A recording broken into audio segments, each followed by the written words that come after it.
Hey, what's up, everybody? What's going on? It's your boy Sega Man back with another Xbox Alpha podcast on Saturday. Sorry, it's a little late. It's a little after 5 here, where I'm at. And Tuck, I think it's around 4 something. We're a little late because I had some stuff to do today. Sorry about that, guys, but we are here.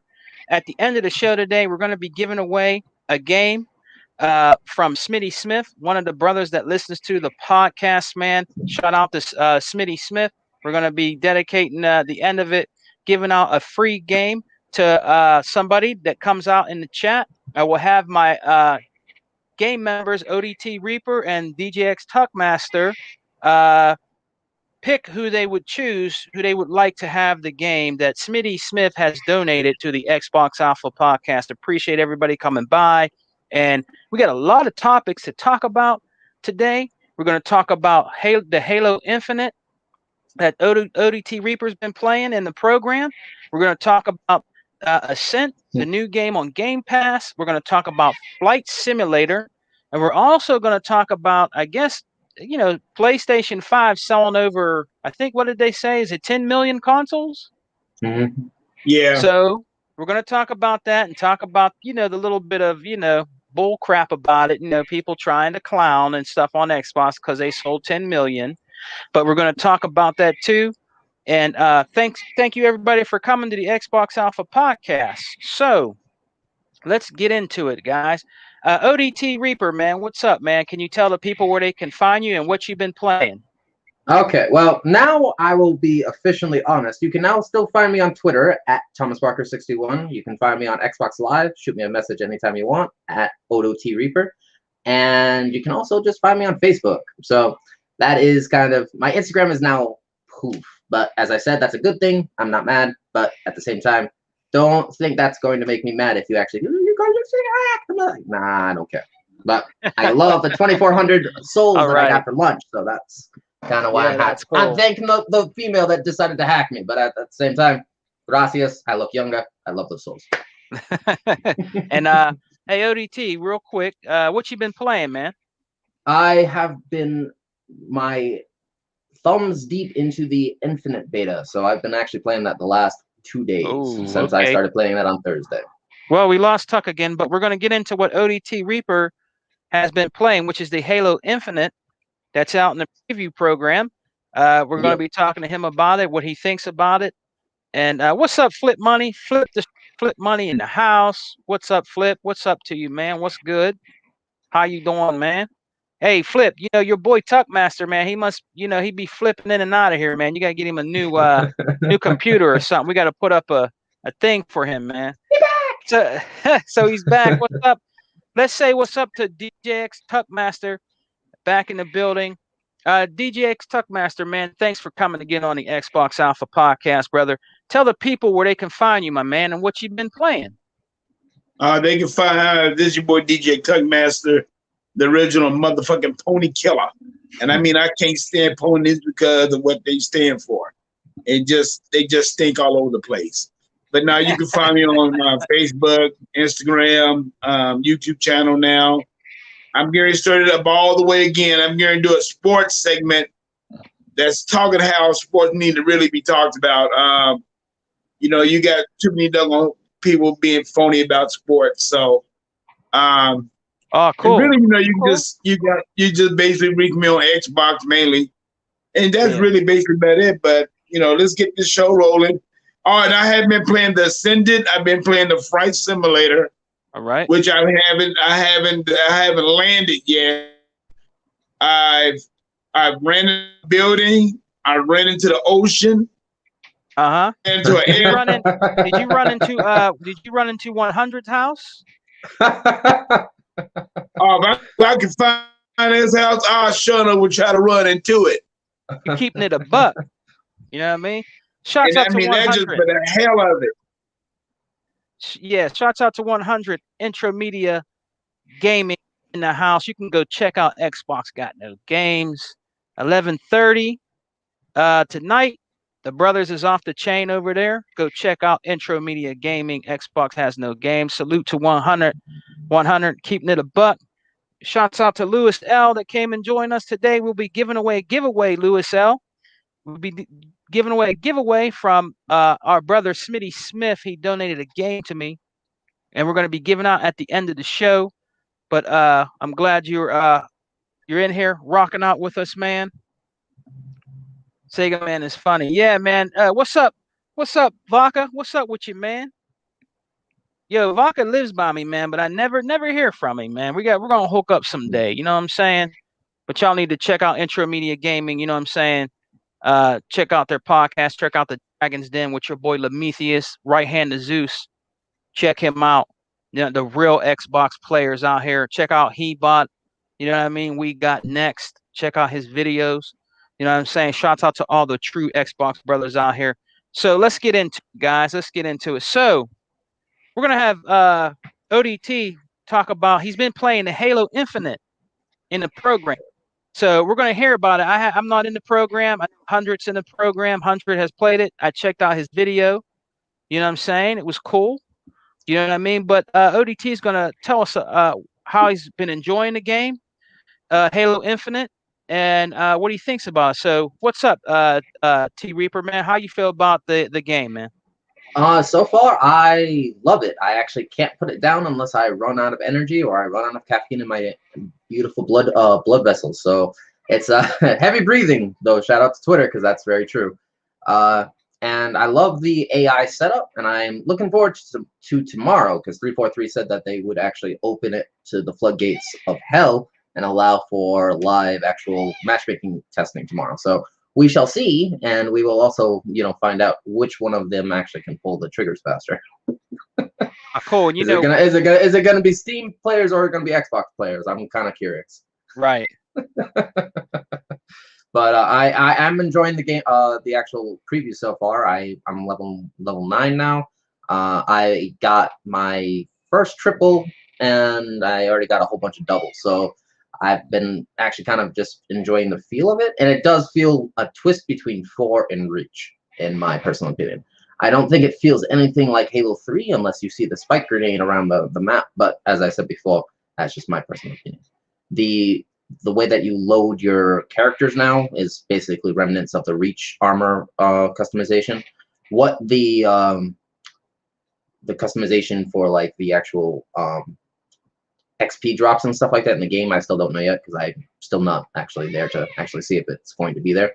But at the same time, I love the map, the new maps that they have. I love the live fire and the recharge. The recharge map is the one I just tried with the gravity hammer on it, and it is awesome. I love the new grapple ability that you can actually grapple towards players and then pull them towards you. I've been trying to actually practice grappling towards the enemy player and then sticking them. So been trying to do that tactic while actually trying to gain a positive KD. Man. So that's been kind of the fun part, but I actually do still have a bunch of positive KDs in my record already, so I'm kind of happy about that. So I didn't get totally brainwashed, but it was close. I have actually lost already, though. So. Oh, you did? Well, yeah. You know what? If you watch 100's last video, he was talking about how he wanted to get together with you and play it, man, because he says you was like tearing people up in the game, like just tearing them up. I've been having too much fun. Like it's like the sensitivity, and it be bots too. So bots will kill you, but you run out of ammo faster than you can pull the trigger, and then boom, they kill you. And then there's been times where I actually threw the grenade back in their face, but it still didn't kill them. So like, oh shit, a little bit tweaks need to be made, but it's been a fun adventure to rediscover the actual game in general. And then there's the whole issue with the spoilers being thrown on Twitter because it's in the actual tech build. But the problem is that Tuck has left the building. Yeah, but now that the spoilers are being leaked everywhere, now everybody's going batshit. But then I've been trying to tell people who come up to me, like, basically give me a list of spoilers. I'm like, the story is not really what I care about in Halo. I care about its actual PvP compatibility of balance. So, the new AI in the story mode can be Cortana's sister. I won't care. But my point would be, they don't want you spoiling the game for people that haven't actually played 1 through 5. But Simmons in the house, Craig Simmons, Gaming TV. What's up, my brother? Thank you, man. I really appreciate it, man. Salute to Craig Simmons, Gaming TV. What's up with you? brother. Thank you for joining us, man. We'll be doing a giveaway at the podcast, brother. Stay tuned, and I hope you can rock out with us to the end, brother. Much respect. Appreciate it. T Reaper. Now, in the game, now the arsenal, the weapons. What do you think Mhm. about the weapons and the mechanics in the game and everything? What do you think?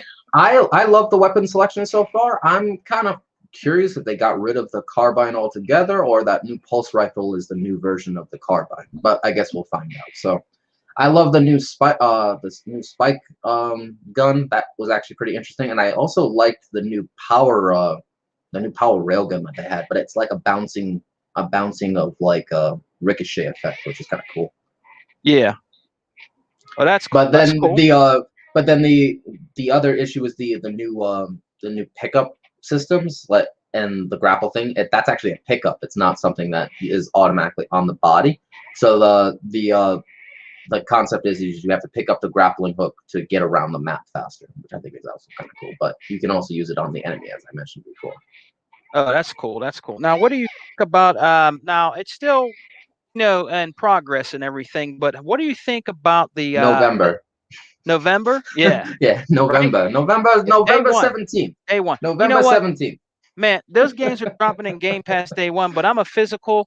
I have all the Halos, so I got to get that physical along with the new Forza. It's just how I am. I'll play it on Game Pass, but I need them shits physical, so I'm gonna be supporting, the Microsoft's game. You know what I'm saying? That's all. I always do that, so I'll be buying them physically also. But what did you think about so far the graphics and everything? What do you think about all that? What do you think? The graphics look decent to me. I have no issues with them. Okay, that's cool. I kind of want to know what they say for Series X it runs 4K 120, and on Series S it runs 1080 120. Oh, really? Yeah. Nice. And you're playing it. You're still on And the I'm One still X, on my right? Scorpio, so I'm still playing it at 1080 30 FPS. If that's really going to make anybody feel better.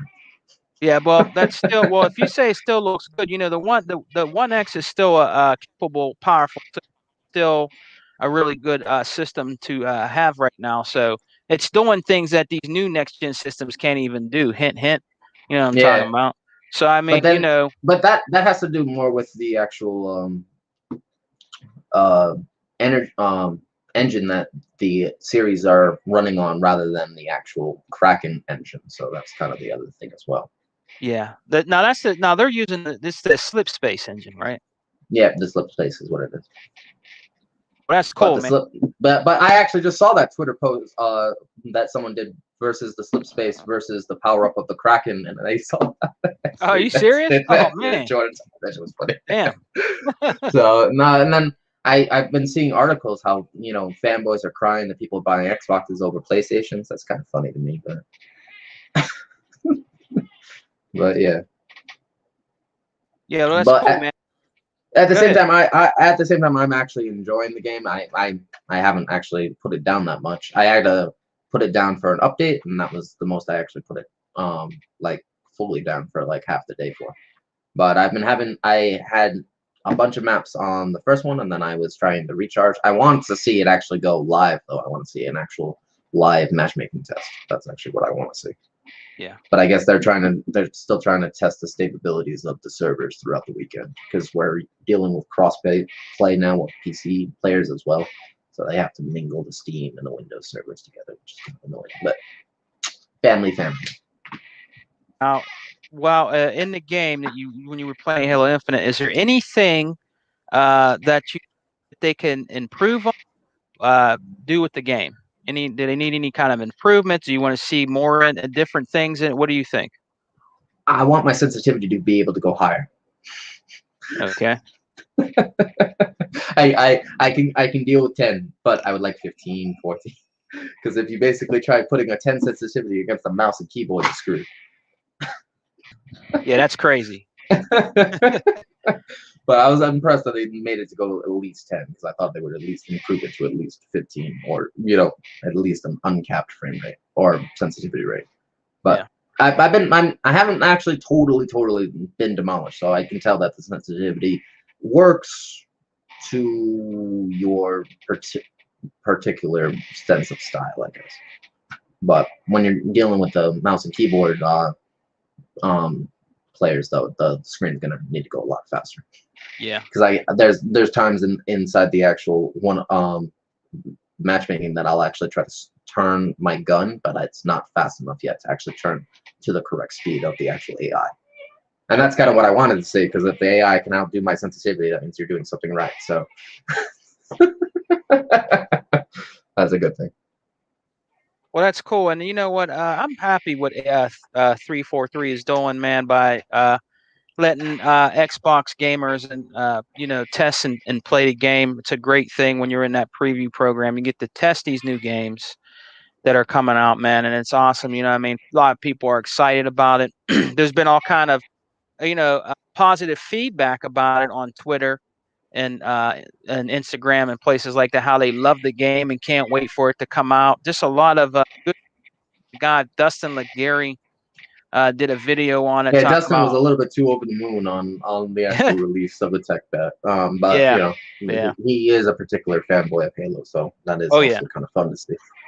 But it's just good to hear. It's positive news. It's great news for the true Xbox players out there and gamers, man.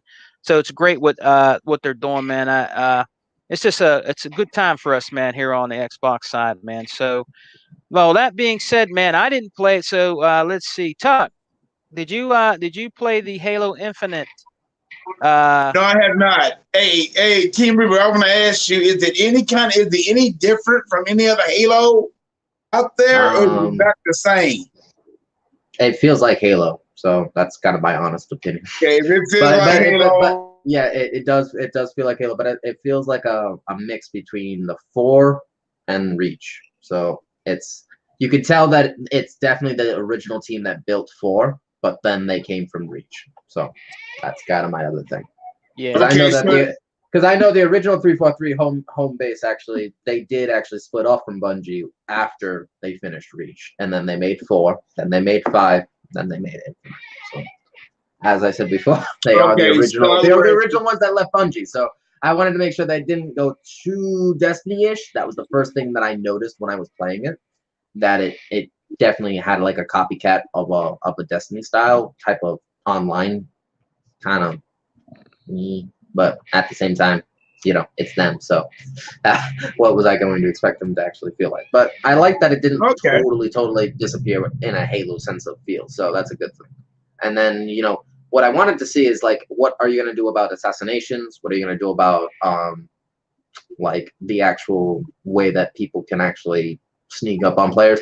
Because in the preview right now, you can't assassinate anybody right now. You can just melee them twice and then they die. So that's also kind of the weird new mechanic that I have to get used to. Okay. Because on 5, I'm always used to ground pounding people everywhere, but now I actually have to either grapple or I have to maneuver Reach style to get around to my enemy to actually kill them. That's cool. That's cool, man. That's cool. And then I did actually enjoy most of the field that I was given. Like I was kind of too unsure whether it was gonna make me feel Halo 3 again, because Halo 3 is one of my least favorites. So I don't like that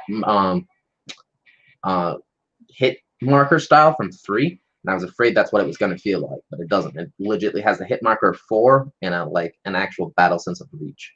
So it's like a mixed style of both. Okay. That's cool, man. Some good insight on the Halo Infinite. But there on Twitter there are already story spoilers floating around everywhere, and I've already been sent a couple. So I already know what actually happened in the actual campaign, because one of the trolls actually hit me up and tried to list the entire like spoiler effect. But I'm like, bro, I don't care about story for Halo, so it doesn't bother me that you give me that. But thanks for the information. But at the same time, I'm like, ooh, okay. So out of this and this, what is going to happen next? So have you, before we go on with a couple of our next topics, have you heard any like negativity because of Halo Infinite being out? Have you heard? The negativity around it kind of comes from the spoiler effect. But that's kind of the fanboys kind of wanting to get back at the Xbox, because we actually are having something we enjoy playing every day. And that's kind of the bigger pushback from the fanboys that I mentioned, because a lot of these fanboys don't play online games. They only play story-driven narrative solution, and I understand that. But at the same time, if I want a narrative solution, I can go read a book. So at the same time, I prefer gaming for its online community and its online PvP adrenaline push. So that's kind of what I play games for. I don't play games for a storyline. If I want a storyline, I can go to a Barnes and Noble and read a book. So that's kind of my other point. Shots out. Okay. Shout out to Mr. Kima. Thank you for joining us, brother. Mr. Kima always rocks out with us on the Xbox Alpha podcast, man. Shout out to Mr. Kima. You know what I'm saying? And we got Flip and Hunter in here. You know, he said, Flip said he's waiting for his invite as well on Halo Infinite. 100, I'd argue, would be the plasma pistol more than the regular Magnum. Magnum, I didn't really have an issue killing people with. It was more of the plasma, and then you swap it to the main Magnum, and then boom, they kill you. So like between the delay of when you actually launch the plasma bolt and when you try to pull out your Magnum, that's what they have to fix because it takes too long. Yeah, Hunter said he's playing right now. They need to fix the pistol. So. Yeah. Hunter said he's playing right now and I haven't. The sniper needs to be adjusted a little tiny bit, but I have seen wicked epic tributes so far with the sniper, so I know that some people can use it more than I can. So that's a good thing. Yeah. And then the one thing I haven't fired yet is the rocket launcher, but I know it's there. So. Well, that's what you guys are there for. You're there to test the game and tell them, you know, what the problems are in the game, and so they can make adjustments and stuff like that. So that's why they do these. They made really good cosmetics too, and then like the Hubutsu samurai armor, however you unlock it, looks absolutely magnificent. Looks better than the one that they had for 3, so that's a good thing. Yeah. And then then they also seem to be adapting the armor drop for the hell is that? For add-on content. Sorry. So they did that. They have a credit system that you can use it to unlock cosmetics for your armor setup, what you look like, different camos for your weapons and stuff like that, and XP boost as well. Oh, that's cool. And then you said they're also up in the bots, right? They're up in and the bots. Yeah, and the bots have different difficulties all weekend long or all test range long. The highest is called Spartan though, so just keep that in mind. So right now we are on ODST levels, and I believe there's still 2 more levels. So okay, should be 4. Cool, man. The first one was Marine. Second one is ODST.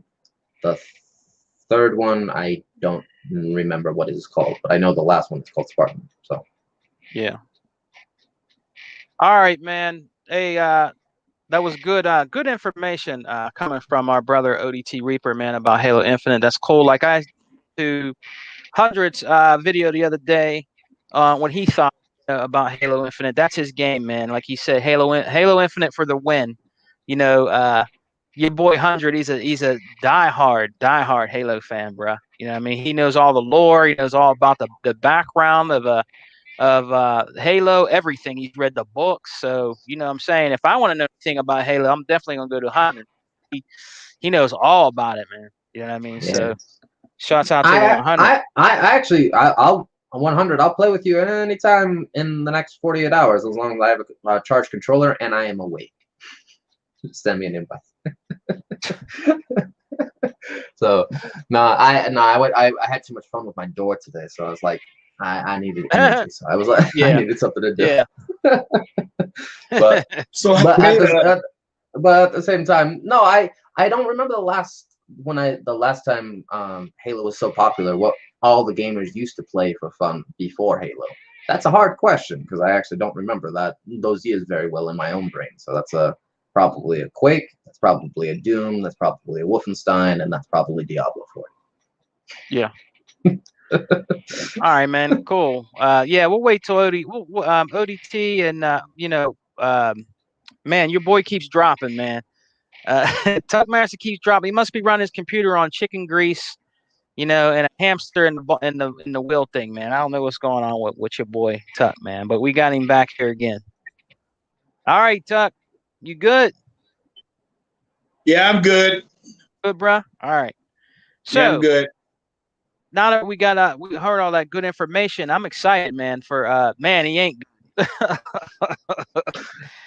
Yeah, man. We're gonna have to do a what do they call it, a Patreon, for our boy to get a new laptop or something, man.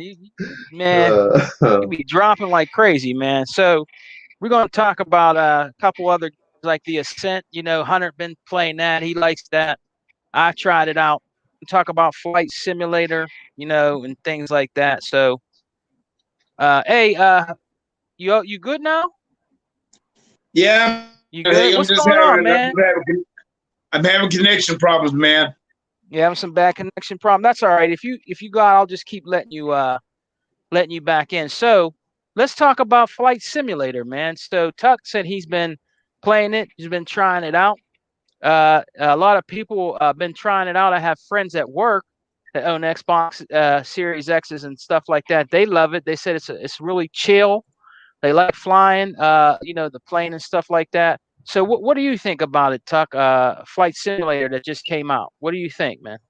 I'm like this. It's not everybody's cup of tea. Let's get this straight. Yeah. But it's one of them chill out games. You just want to just get out and just chill out and just fly. I have flown to a couple of areas, but also crashing. What's up, Poseidon? I didn't crash into some damn buildings. I didn't crash into the damn ocean. I didn't crash. I went on the damn runway, try to get on the runway. I crashed on the damn runway. So until I get my wheels straight, I will keep on crashing. So, but I don't have anything negative to say about the game. The game is good. It's good as advertised. The graphics is on point with the whole damn game. The only thing that what's up, Killer Shaw? I'm concerned is my landing skills. And my landing skills haven't got there yet. So I'd be glad when they get there. Yeah. I don't know when it's gonna get there, but it get there sooner or later. But like I said, it's not a game for everybody. So let's get this out the way. Yeah. It's not a game for everybody, but I'm enjoying it. I got the flight stick, and I'm enjoying it with the flight stick. It's a whole different experience from the flight stick to the damn controller. Okay, it's just that difference between night and day. So I like it. Did you fly? Did you fly over Sony headquarters? What's going on over there? Now listen here, now damn it. Now listen here, y'all. Now y'all know if I would have flown damn headquarters, y'all know what the hell I would have done. I would have bombed the hell out their ass. Oh, I was about to say you better not do no 9/11 on it. You know what I'm saying? Man, you crazy. I would have bombed. Hey, I would have bombed their whole doggone plant. It would make it so bad I put some Sony ponies in their ass up too. Mm-hmm. So Flip Money said, man, before we go on, I'm gonna put up what Flip Money put up, but for everybody that's just coming into the Alpha Podcast, we'll be doing a giveaway at the end of the show. So stay tuned, man. It's for a free game. Compliments of Smitty Smith that rocks out with us. He's not here right now, but he'll probably be joining us later in the comments section, man. So we'll be doing a giveaway of a game at the end of the show, man. And Flip Money said, Tuck, he said, stop watching naughty movies. You know what? You tell Flip to mind his own damn business. You tell him mind his own doggone business. Hey, ain't none of his business. So now. Yeah, that's another. Yeah, that's Killer Shavin. What's up, brother? He said, yeah, he's okay, man, but he'll be playing that. Psychonauts 2 next week. So will I, man. I'll be playing that Psychonauts 2 also, next week, don't it? Yeah, man. Yeah. Woo. All I gotta say is this: it's good on our side of the street. Hey, I mean, when I'm hearing that what's the name of that one that everybody's harping on for Sony, it ain't gonna come out till next year now. What game is that? What is that? What's the name of that damn? What's the name of that shit with the Forza? Horizon Zero Dawn 2 for West. Yeah. Okay. Yeah, so it won't be out till next year. Did it get held back? They got Yeah, held back. they got held back till next year. They said. Man, that's crazy. Oh, Flip Money said, is it called Forbidden West? Yeah. Yeah, That's what I Forbidden said. West. Yep. All Forbidden right. West. So that's gonna be that ain't coming out for a while then. Nope. Not till Let- 2022 at least. Hey man, check this out, man, real quick before we go on with the show. I went my local game place called The Exchange.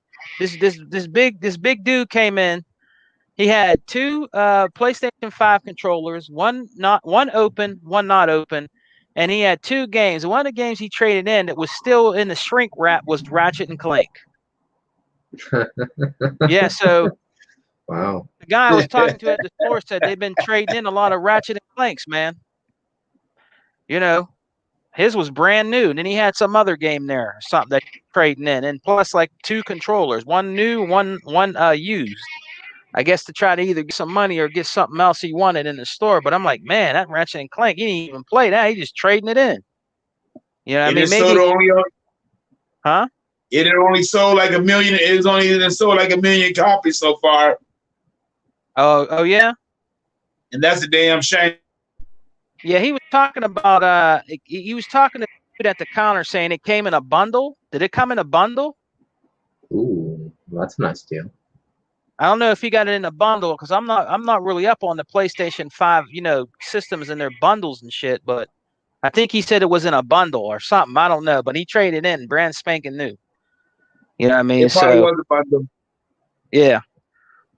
But what do you think, T. Reaper? Have you tried Flight Simulator, man? No, I haven't because I don't have a series model. I forget. I do. Forgot, man. I do. Congratulate Microsoft on such a beautiful game. Though it definitely will teach Southwest airline pilots how to fly properly. I'll give you that. That's for sure. And it definitely should teach all the fanboys how to go above 30 FPS. If you decide to try it, of course. But, yeah, you know what? I tried it. I tried it. It's pretty cool. You really gotta like, get a hold of how to fly the plane and stuff like that, man. It doesn't hold your hand for you. You know what I mean? It doesn't. That's a good thing, though. I think. Don't hold your hand for you, man. If the simulation doesn't hold the player's hand, then it technically really is an exercise of your brain, not the computer. Man, I mean, I'll tell you the truth, man. I crashed a couple times, but once you get the hang of it, yeah. I think it has. Does it I have? heard taking off is the funnest feeling, though. Yeah, and I think it has an autopilot, right? Like an autopilot thing. I mean, I tried it out. I flew it over because I'm from PA. I flew over Pittsburgh, and it looked pretty. It was really cool, man. It was very breathtaking. Like, man, this shit is crazy. But do you think Microsoft could make more simulations like that if they actually put their minds to it, like a Jungle Cruise or an actual Hawaii actual Adventureland? Yeah, I think that. I mean, they could. They got that DLC coming out, that Top Gun DLC. Oh, good. For Flight Simulator. A lot of people were excited for the Top Gun DLC that'll be coming out, I guess, later on. You know what I'm saying? But I think Flip Money's played it. Livewire, I think, played it a while ago. You know what I'm saying? He played it, and yeah, man, I tried it. I thought it was pretty. It takes up a lot of gigs. Now I uninstalled it because I bet it does. I had to uninstall it, man. So what I mean, I could put it in other games, but I wanted to download it and try it out. 40 or 60 gigs? I bet it is. No, it's 102. There's more gigs than that. Okay. I think it takes up like 100 and some odd gigs. Damn. Yeah. So one percentage of the already existing drive. That's insane. Wow. And and then let's talk about this real quick, guys. Killer Chauvin brought up a great thing that I wanted to put and talk about. He says it's pretty bad news for PS Studios. First, the SSD. I heard that SSD is costing a lot of money, man. A lot of money. What is it? Is it $300? That's a lot of money for their SSD, man. That's crazy. I think is it more than that, or is it around 300 something for their Isn't it like $399 or $400 something? Yeah, for a goddamn SSD. God damn. I mean, I know the Xbox One. What is it? It's not just any SSD. It's Sony specific made SSD. Yeah, man, not for no That's why it costs so much. shit. They can keep that, man. Not for So- that price. Nah, you gotta have those Asians try to say instruct people understand. how to actually make the SSDs correctly, and then maybe it will go down in price. Yeah. But I mean, that's crazy expensive though, man. Yeah. Well, Uh, they already $70 for a damn game, so why not? Ouch. I mean, that's a lot, man. If that's true, That's what. Hey, y'all, that's what Sony's all about. Sony's all about taking your money, and that's it. Hell, they take your money for $70 for a damn game. Well, I Ratchet and want Clank to see what damn Sony up. does in response to Game Pass. I want to see what their response will be, and it can't just be They're Netflix not- streaming. It can't be Netflix You streaming. know 'cause what? That's not a solution. That's just going to add to your problem. Well, the Netflix that thing ain't going through for a while because they just working on mobile right now. It's just like you said, Team Reaper, that ain't gonna float. So I'm not worried about that, and I'm not really damn. worried about Sony. I don't think Sony have a damn thing to do with Came up- getting the Game Pass for their system. I really do. I'm wrong, but hey, I really man. don't think they give a damn. Hey, man, Mr. Emma said that the SSD, the 2 gigabyte SSD is $550. Damn! Holy fuck! Shit. That's more than a Series X. God damn, homie. Wait. Okay, so let me get this straight. You want your consumer to buy a 550 actual console along with a 550 SSD. Smart move.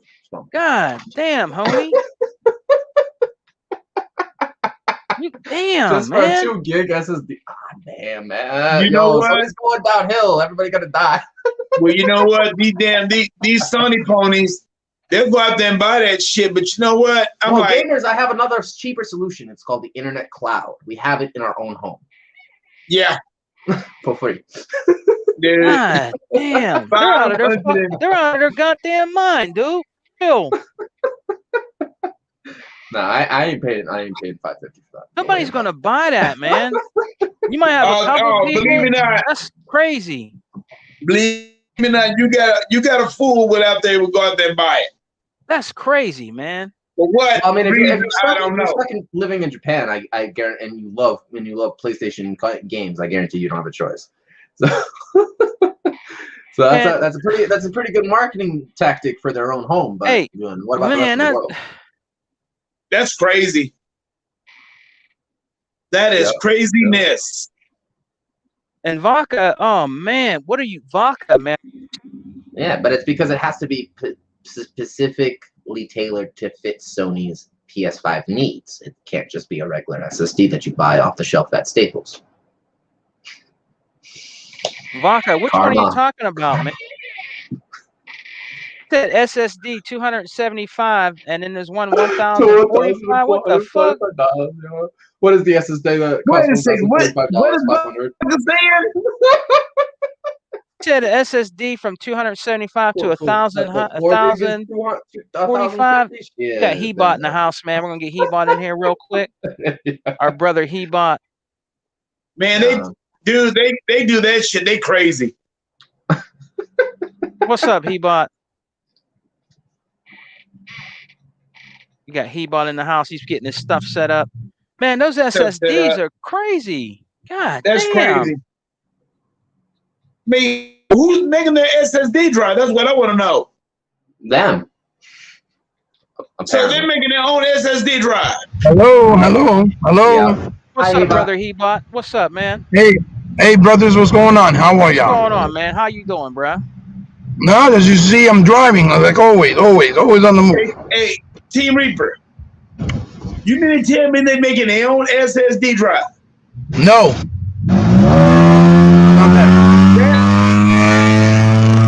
It's not them. I don't have nothing to Who's say about making it. I'm it? leaving Hebot. that alone right now. No, it's not them. About that. No, it's not them. It's not them. It's another company that did the expandable thing for them. You're talking about the one for the PlayStation 5, right? Yeah. Yeah. Yeah. No. It's licensed. It's licensed by Sony, obviously, but it's another company. I forgot what it was. I want to say it was Seagate, but I don't think it was Seagate. But the problem is they they're they need you when you change it. You need something. You need one of those expandable memories have to have a heat sink in it, built in. You understand? Yeah. So people are trying to do it with some stuff, and I guess maybe one that's supposed to be compatible or whatever, and it's giving them messages saying, "Oh, heat sink required," and it's messing up their console or whatever the heck the case is. They haven't really. There's really not a lot of people talking about it, which is usual, like always. When Sony's done something fucking fucked up or stupid, nobody wants to talk about it. Had this been Microsoft, you would have seen 1,000 fucking videos already and articles about it. You see what I'm saying? Hell yeah, man. Especially at the price point that Microsoft sells theirs, which is $219, which I explained to people that the reason why the SSD expandable is so expensive is because it's built in. The Velocity architecture is built in that SSD, right? So it's custom made, and the reason why they did it that way is so that the same performance you get with the internal SSD is the same performance you get from the external expandable card. You get what I'm saying? Yeah, correct. Yeah. You're not just paying for the SSD memory, and that's what people fail to understand. So they get upset about it. But right now, there's been a couple occasions where Newegg, right? Newegg.com. I believe that's what that company is called, Eva. Oh, okay. But I'm saying the people that sell right now, there's been a couple of times that Newegg.com, which is that site that sells stuff for PC parts and for video games, they're selling it for $189.99. The expandable card for Xbox. So it's been a little bit cheaper. It's like maybe $20, $30 cheaper at the moment if you get it through Newegg. But again, the people doing the expandable for the PS5, the prices are ridiculous because it's expensive. And plus, I guess the technology and how they did it with Sony is basically internal. You are putting in a new piece in it like you would a computer.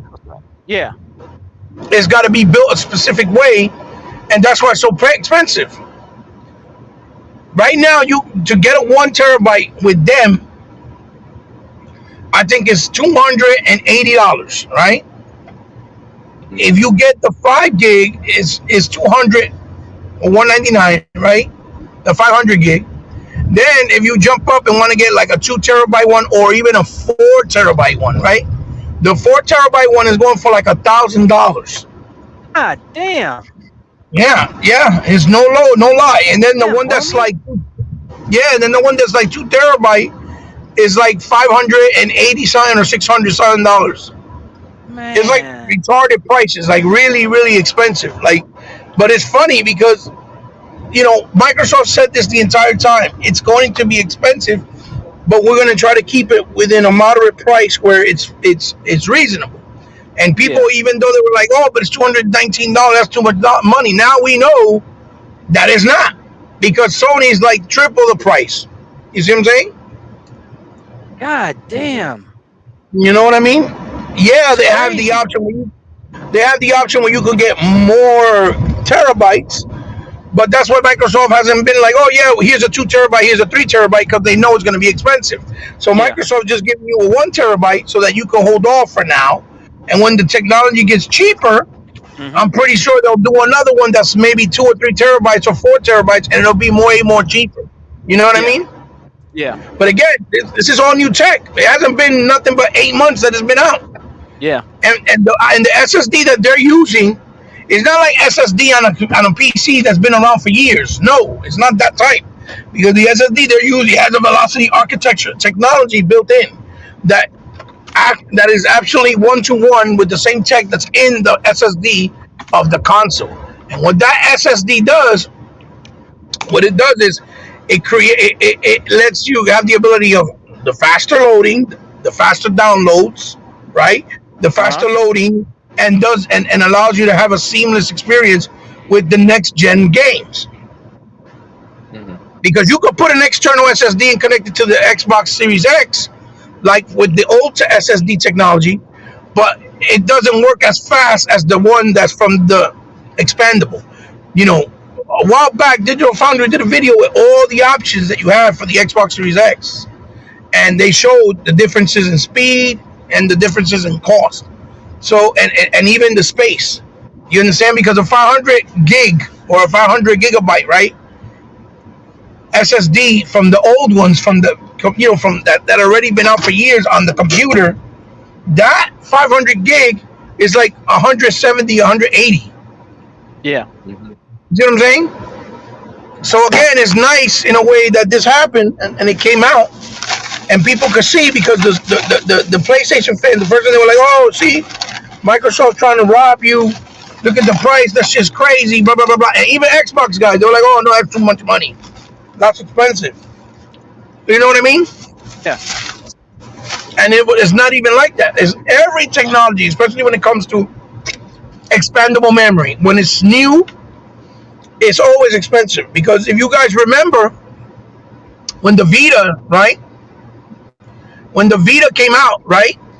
They had that little ass card that had only 128 gigs. Remember that it was their own proprietary? That shit was like $150 or $180 for the Vita back then.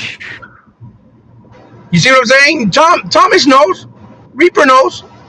It was expensive. Okay? Even now it's expensive because it's proprietary, meaning it was specifically made a specific way so that you could only use it on the Vita. You can't use no other type, no other style or type. Right. Yeah. Kind of like what Apple does with their phones, that everything's proprietary, so that you can't buy nothing third party because they want you to buy off of them, and so they can make the money, and that's it. That's what they did. You know what I'm saying? Yep. And again, the same thing could be said for the Microsoft one, but the reason why the Microsoft one was done that way was because it has the velocity architecture. You see what I'm saying? They're not purposely making you buy the one Seagate made because they just want to rob you or make it proprietary. It's because they put the velocity architecture. It's custom built. You know what I mean? So now, they also said other companies are supposed to make other ones for the Xbox Series X, but they haven't been announced. And I bet you this is the reason why. Because when another company does it, they're going to price it at the price that they feel is the best value. And you see now, look at that, for 4 terabytes, it's $1,046. God damn, homie. That shit is crazy. I still have my Xbox expendable drive, so I'm actually kind of happy that it hasn't gotten lost yet. It's only about 240. What you said? I said I still have my Xbox SSD, and I love my external drive. So Hold on. I'm so sorry. Take your time, Hebot. Can you guys hear me? yeah, I can. No, it's because I told you guys when I'm on the phone, right? I'm doing the podcast to the phone. If I get a phone call, it automatically transfers the volume to the phone call. So I got to go back, redo the settings on the audio on the podcast in order for you guys to hear me again. Oh, okay. That's why it does that. My daughter just called me. That's what happened. Flip Money saying, just think about the type of games we're about to receive from Xbox games. Oh yeah, we already started. We already started with that that game called Def something. I haven't tried it because it's not on Game Pass and it costs $25, so I haven't bought it. But it's a lot of people saying it's good. And we also got Ascent, which I haven't tried yet, but I downloaded. And yeah, you know, oddly enough, I tried the fucking Flight Simulator, and that shit is a lot of fun. It's simple, but it's fun. Tell us, Hebot, you've tried Flight Simulator. I've only tried a little bit of it. Tell us your experience with it. What do you think about it, man? Well, what I like about it the most, if any of you guys try it, like T-Reaper or yourself, is the accessibility. They made it where they gave you like an easy mode, right? And easy mode basically covers the basics. Plus, they have a nice training tutorial in the game where it shows you how to take off, how to put your landing gear out, how to bring it back up, how to put up your flaps, bring them down, how to go left and right with the flaps in the back so that you can go left and right and turn the plane. And it feels very weighty, like a way the plane would, right? It gives you the altitude and it tells you the speed. And basically you have to follow what it tells you in order to get there the quickest, the fastest. I've been playing around with just trying to see how far I can go up altitude-wise with certain planes. But even if you crash, the way they did it was you don't blow up. Nothing happens. You just crash and you stay stuck there. And you got to reset it because, for what I understand, there was a guy doing, making fun of some ponies, and he put up an article where it said that Microsoft elected for it not to have destruction and explosions, I guess, because they didn't want people doing videos being stupid, like trying to reenact what happened in 9/11, or crashing into buildings, like trying to act like they're killing people. So that's why they took it out, or they didn't implement it in the game. So you're never gonna have an explosion and crash into it. It's just a very relaxing game. It's one of those games you do it, but the fun part about it is, which I've been trying to take a capture video of it, but I had to re-download it because it corrupted on me, is that when you put it on, for example, like I'm trying to do a video where I'm flying over Puerto Rico, right? 100, what's going on, puppy? Where you're flying over Puerto Rico. What I'm trying to do is put, salsa and music based off Puerto Rico while I'm flying, and you can hear the plane sound effect, just to put it up, in 4K, just for the effect. But another nice thing is, because Digital Foundry had touched it, they did a video touching upon it, talking about it. And if you have a TV that supports the VRR, the variable refresh rate, you turn it on, and it doesn't matter if it's the S or the X, it'll unlock the frame rate. So it goes up to 120 frames per second, and it doesn't stay on the lock 30. But it drops significantly depending on where you are, because it's very demanding, because all the land fields, in the land, all the things that you see within the world and the different cities and stuff, that's a lot of computation. It's all in real time, right? That's why Microsoft was talking about how it's all running off cloud and it's doing petabytes, not terabytes, right? Or not gigabytes. It's doing petabytes because there's so much information. And it has a nice option where you can, change the clicking of the different camera angles. You can turn on the cockpit lights on and stuff. You can connect. You gotta contact the tower where you're gonna land to get permission to land first, and you press it, and it talks to you, and it simulates just in real time the weather. It can simulate in real time the conditions, and it can simulate in real time what the tower would be telling you if you were flying in real time on a plane. That's really cool. That's a real that's a real college lesson for you. I like that. Well, the thing is that they made it easy. It's all on the controller. The only thing that's a little annoying is the menu system, because the menu system is designed. You can clearly tell that it was designed I can definitely tell for a mouse. For a mouse. So instead of using the mouse, write that code from the mouse. That's why. That's probably why. Right. So I don't know if they'll do it later on. Maybe they will, where they create the menu system where you could actually use it based off a control setup, right? Because when you use it, it's a little bit cumbersome, because you got to kind of move the cursor to the stuff, and it's very sensitive, and you got to click on it. So it's a little bit cumbersome. That's the only thing that I'd say that will probably get people, aggravated or maybe a little upset, because you try to do it, it's a little tricky at first, because the analog stick is too loose. So when it moves, you know what I mean? It's annoying. The camera goes all over the place, right? Well, the cursor on the menu, it goes all over. It doesn't. It's really, you got to be real steady with it. Goes everywhere. Your eye of sight goes everywhere. Yep.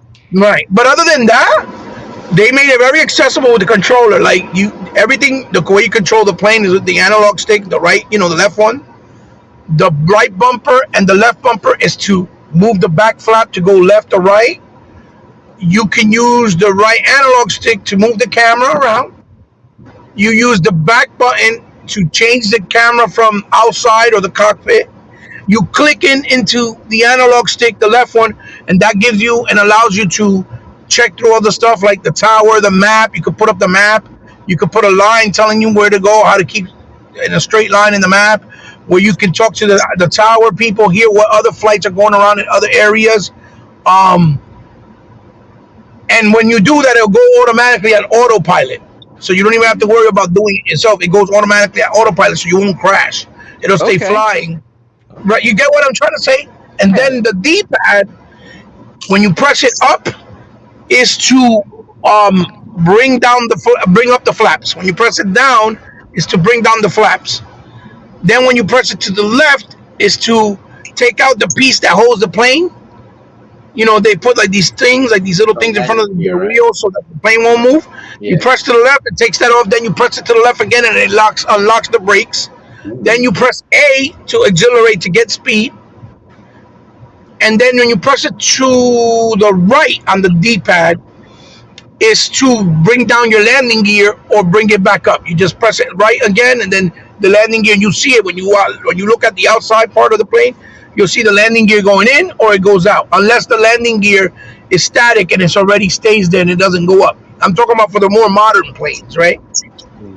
Then you have a section where you could pick all of your planes that are available, but they have a bunch of other planes, I guess, that are from other companies and airlines where you got to pay for it because I guess it's license issue, you know, have to do with money.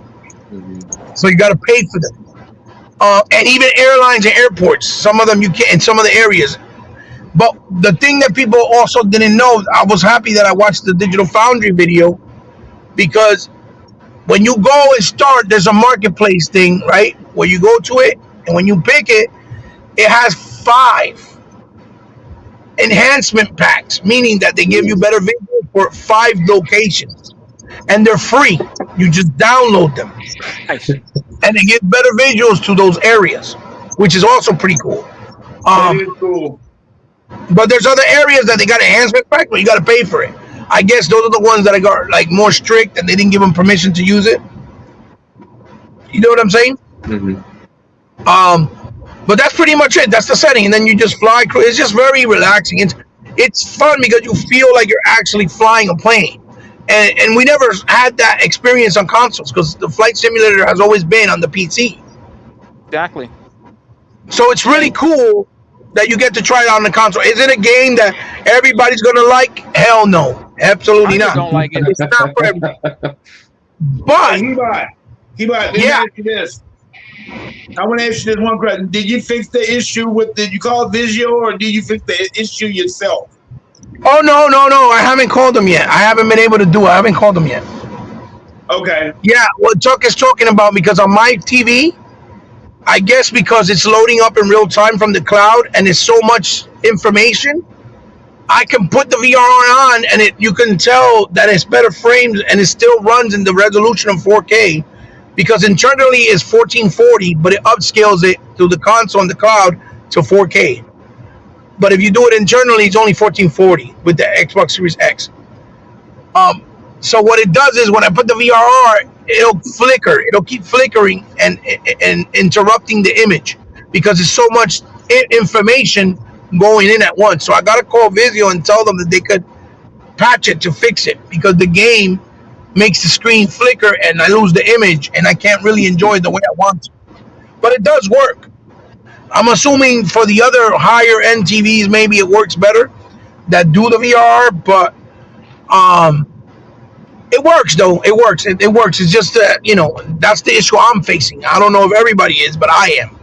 So I have to call Vizio and find out Monday if they can maybe do a patch or look into it, right? Like they did originally, when it wasn't working, and it finally got to work with all the other games. Because I play Rogue Squadron. Rogue Squadron, I play in 120 frames. You know what I'm saying? Lucky you. But the game itself, I will tell you this: it may not be for everybody, but I have a feeling, right, that if anybody tries it, and I mean absolutely anybody, right, a big percentage of people that try it will actually find something interesting or fun in the game, because it's just different. It's just, I don't know, it just feels so real, right? Yeah. And then visually it looks so pretty. Like the first thing I did was I went to New Jersey to LaGuardia Airport, Teterboro, Newark Airport, and Kennedy, right? Yeah. All those airports are close to my area, right? And I did a flyby by my area, my town, and I flew by Passaic Stadium, right? And then I passed by the projects, and you can see it. They look a little bit different, but you know that's what it is. You see what I'm saying? Yeah. And it's cool just to do that. And I was trying to take pictures to put them up, but it was hard for me to do it while I was flying because I didn't get the hang of it. So I ended up crashing the Passaic River and shit. Oh man. I was upside down. I couldn't do shit. I was like, oh, I suck. But it's fun though. I mean, the game. This is what I would tell. That's the important concept. Well, I would tell anybody, just try it. You have nothing to lose. It's on Game Pass, so it's kind of basically almost free because you're paying a subscription service that has access to the game. And if you like it, I guarantee you're just gonna buy it because it's fun. You know what I mean? Okay. And if you don't like it, at least you got to try it. I would say to everybody just to try it at least once because I found it was fun. I'm enjoying it. I think it's fun. I like it because it makes you feel like you're a pilot and you never, and you're flying like a real airplane pilot, which is cool. That's what it's supposed to be like. Yeah, it's cool. It's cool. It does what it's supposed to be. It is a flight simulator. Absolutely, it absolutely is, and it looks gorgeous. It looks really pretty. Really, you could take a lot of nice, especially when you're like my daughter was flying through Mount Fuji. Ooh, I bet that was beautiful. Yeah, it looks gorgeous. And then the way the clouds look, then the weather in real time. The nighttime looks gorgeous too because you see all the beautiful lights in all the cities. You know what I mean? Yeah. The only thing is you can't see the buildings as well. That's the only thing. I prefer still the daytime, but nighttime looks pretty beautiful too. But another thing you can do, put Spotify on and play whatever tracks you want while you're flying. Oh, that's one thing I love about it. Yeah. Huh? That's one thing I love about it. Well, I told, what's his name? Dark 85, Puerto Rock brother. What's Doc's problem, Eva? No, I told them, yo, if you want, turn on Spotify. He didn't even know. He didn't think about it. He was like, yo, bruh, I didn't even think about that. I was like, yeah, put it on. That's nice. He was like all excited. Yeah, seriously. I left a message in one of his videos. I told him, yo, put Spotify on, play your music while you flying. That shit is chill. Yeah. No, I always play music while I play games, but I have a Google Kindle on my counter. That's what plays my music. Right. I usually do it with Forza. Yeah. Well, but even though Forza got good music, the music shit, I used to do it a lot with my Xbox. But then I got the Kindle to separate the actual separation part, so that was a good. Right. But the best thing about having it on the Series X, for example, and the Xbox One X, is that when you use the Spotify app, you could actually level it where you still hear the game and the sound effect. Mm-hmm. Yeah, you can while you're listening balance out the sound from both the game and the actual app itself, and that's beautiful. Back in the day, it wasn't like that. No, you couldn't. Back in the day, when you download that fucking song on the hard drive, to even do that, all you did was heard the music. That's it. You know what I mean? Yeah. Right. Yeah. Yeah. All you heard was the music. You didn't hear the sound effects or anything like that. You just heard the music. So that's why I like the way it's set up with the Spotify. It's pretty dope. Man, that's cool, man. It's cool. Yeah. It just takes a lot of. They go. Oh, one more thing. They also give you the option that you can download the online mode, right? Which is the mode that they recommend because it gives you all the best graphic quality because it's like ultra high settings. Because it's streamed in real time, right, Hebot? Right, and it's the equivalent of the ultra high settings on a PC. Yeah. But you could also download the offline mode, but they give you the option if you want to do both or either or to save space. Mm-hmm. And then when you download the enhancement packs, it's like another 23 gigs because one is like 9, one is 7, one is 6, and 2 of them are like 5 gigs. So you add them up, it's like another 25 plus 45. So it's about 78 gigs altogether. It's on top of the 100 gigs. That's not that bad.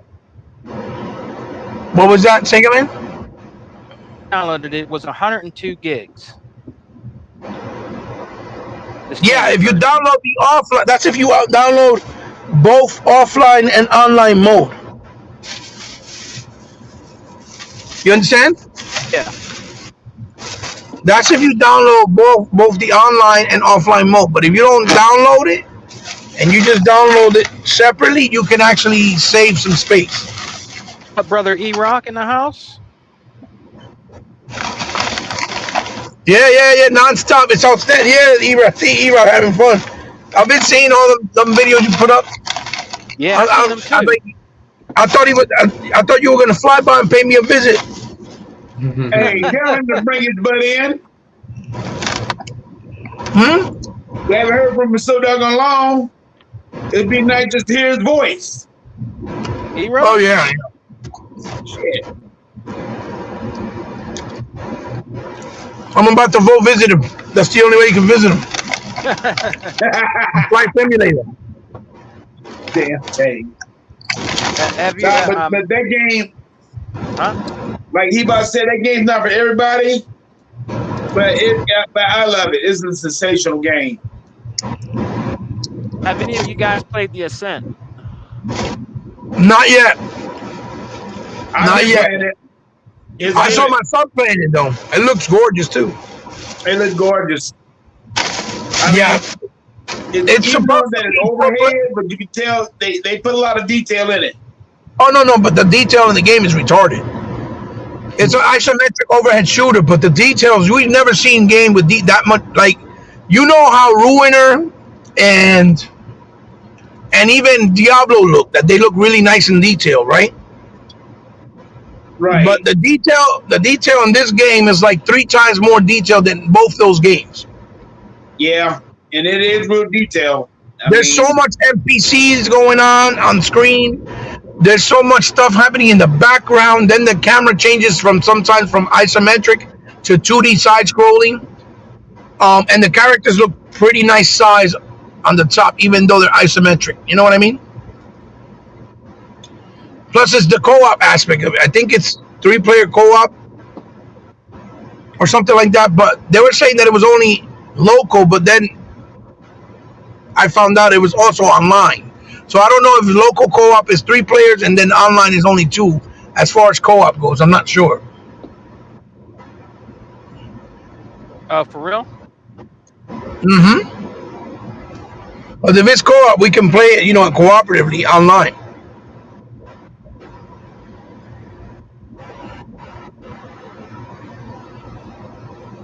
But I tried Ascent a little bit, and Tuck did. Tuck, what do you think about The Ascent, brother? I like it. Like I said, like I said, it's real detailed. I mean, it's one of the most detailed overhead games I've ever. I agree with you, Tuck. It is probably one of the most detailed overhead games you ever seen. Yeah. I can't say nothing bad about it at all. I mean, it just, you just got to get used to it. That's for sure. But once you get used to it, I haven't tried the online thing yet. I mean, I try to get Bone and them coming, but they playing other games and all that stuff, so I'm not worried about that. Yeah, they're playing the Halo, right? The Halo. Right. But I wanted they see that I'm trying to send them an invite to the game. So I mean, that let me know. That let me have an indication that it does work. The game, I mean, like I said, to be an overhead a game. I mean, the stuff that they got in that game and the bosses. I mean, like I've run into like one of the little. I mean, I'm not really sure it's a boss, but he was a little bit, Hey, E-Rock, I sent you a link if you want to jump in, E-Rock. He's like one of the little head men and all that stuff. So, hey, all I gotta say is a good game. Yeah. Yeah. It's definitely nice. I haven't played enough yet, but it's definitely nice. Real nice. I tried it out, but you know what I found it when I was trying to, the bad little things, man. It was hard to kill them. The little alien things. Oh, the little alien, yeah, they hard to kill. I couldn't kill them. What's up, Rayshawn? Yo. Yeah, he bought. I had a problem trying to kill those things. I don't know if you have to upgrade your gun or whatever. Well, I know it's got elements of RPG where you level up, but Matthew? Yeah. again, I haven't played it long enough, so I don't know if it's because you got to upgrade your guns before you can fight certain enemies. You know what I mean? Yeah. And I'm not sure. There's another game I've been playing. He bought, and as it was really good, I actually beat it. It's called Last Stop. I played that. That's in GameStop. It's called Last Stop, man. It's actually a pretty good game. Like a story game. It's pretty good, man. Last Stop? Yeah, it's called Last Stop. Me and 100 been playing it. 100 said it was good too, and I think it's something you would like. He bought it. It's got a really, really good story to it, man. With these people's lives, it's an awesome game, man. A little bit of sci-fi in it. It's really good. It's called Last Stop. If you get a chance, download it, brother. It's good. It's good. Last Stop. I gotta check it out. There's another one that they came in the marketplace that is a beat 'em up that looks a lot like. It looks a lot like the older game that came out before on PlayStation and I think Nintendo is called Murimasa and like Odin Sphere. It has like that type of graphics. You know what I'm talking about? Is it called Lethal something? Lethal Blaze or something? I've downloaded that one. Raywin. What's up, Ray? How are you, buddy? It's a game that came out on the marketplace. Okay. But I don't know. I forget the name of it. It's a new game, but it has the art style of those games like Odin Sphere, Murimasa, like Dragon's Crown, like water paint. It looks like, and it's a beat 'em up side scroller in medieval time. It looks like in that era. Yeah. It's only like $15.99, but I don't know what the name of it is off the top of my head. Let me see if I can find it. I don't know. It's a brand new game? It's brand new. Yeah, it came out not too long ago.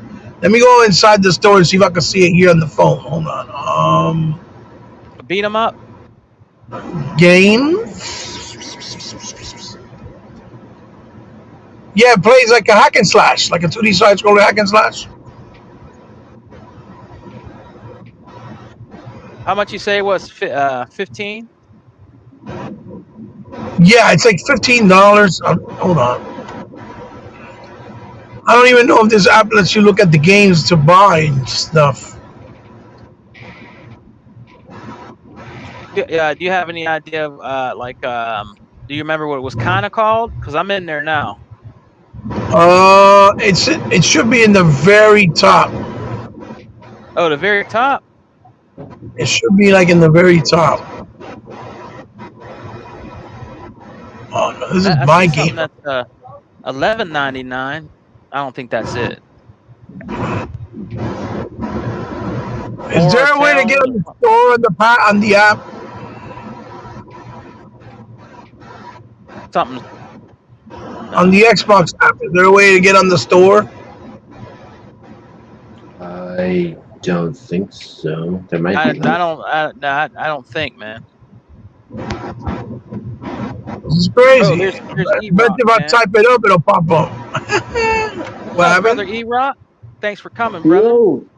What's up, Brother Yo. E-Rock. Yo, what's up, man? What's going on, family? What's going on with You flight aviation delinquent, you. man? Sound like y'all broadcast. What's going on with the sound, man? Everything all right? Yeah, No, hell yeah. we can hear you. All right. What's up, family? How you What's liking going that on Flight with you, Simulator, brother? Money? What's that? How you liking that Flight Simulator, Money?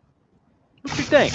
And man, that shit is a technological marvel. I don't know how the fuck they did it. Them cats over at Asobo Studios are wizards.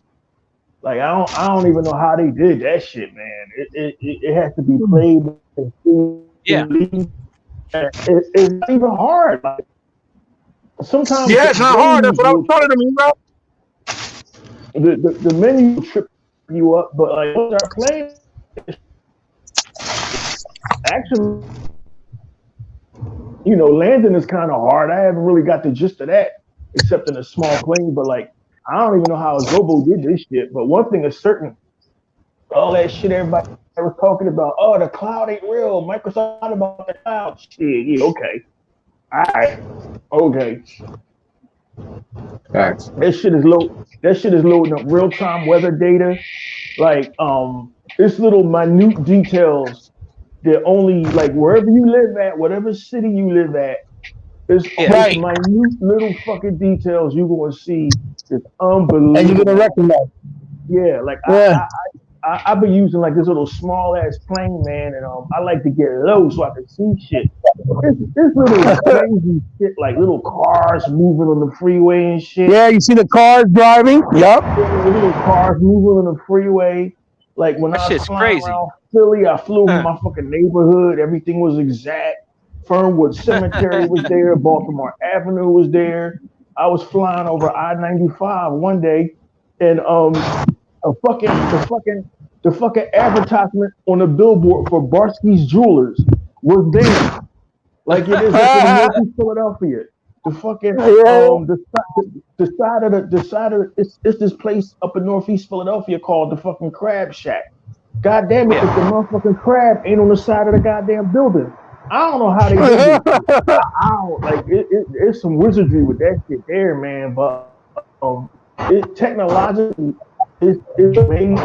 He probably do some dumb shit like crash, try to fly to a building. The screen will just go black, and it'll just like restart too or whatever.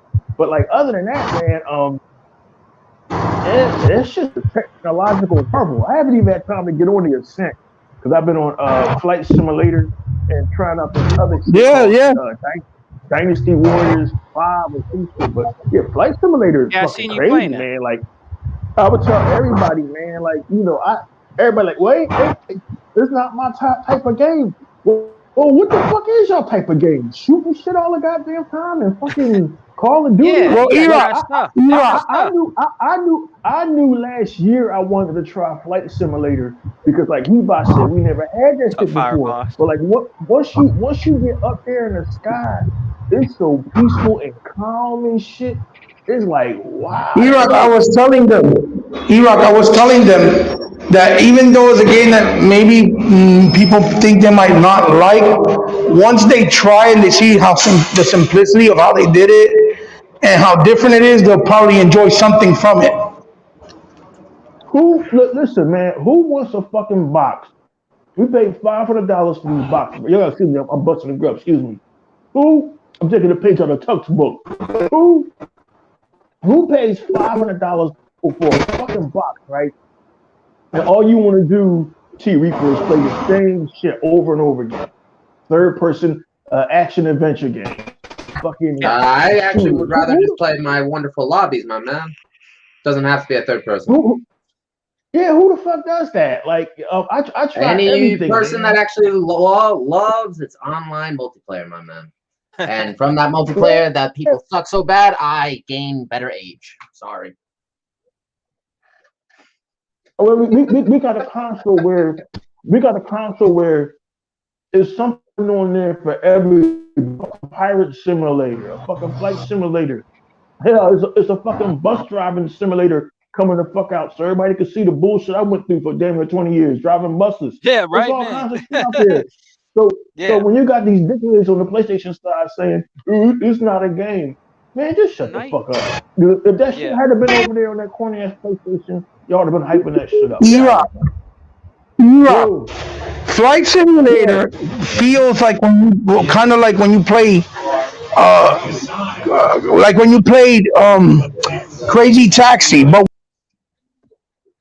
because it has the more realism to it. You get what I'm saying?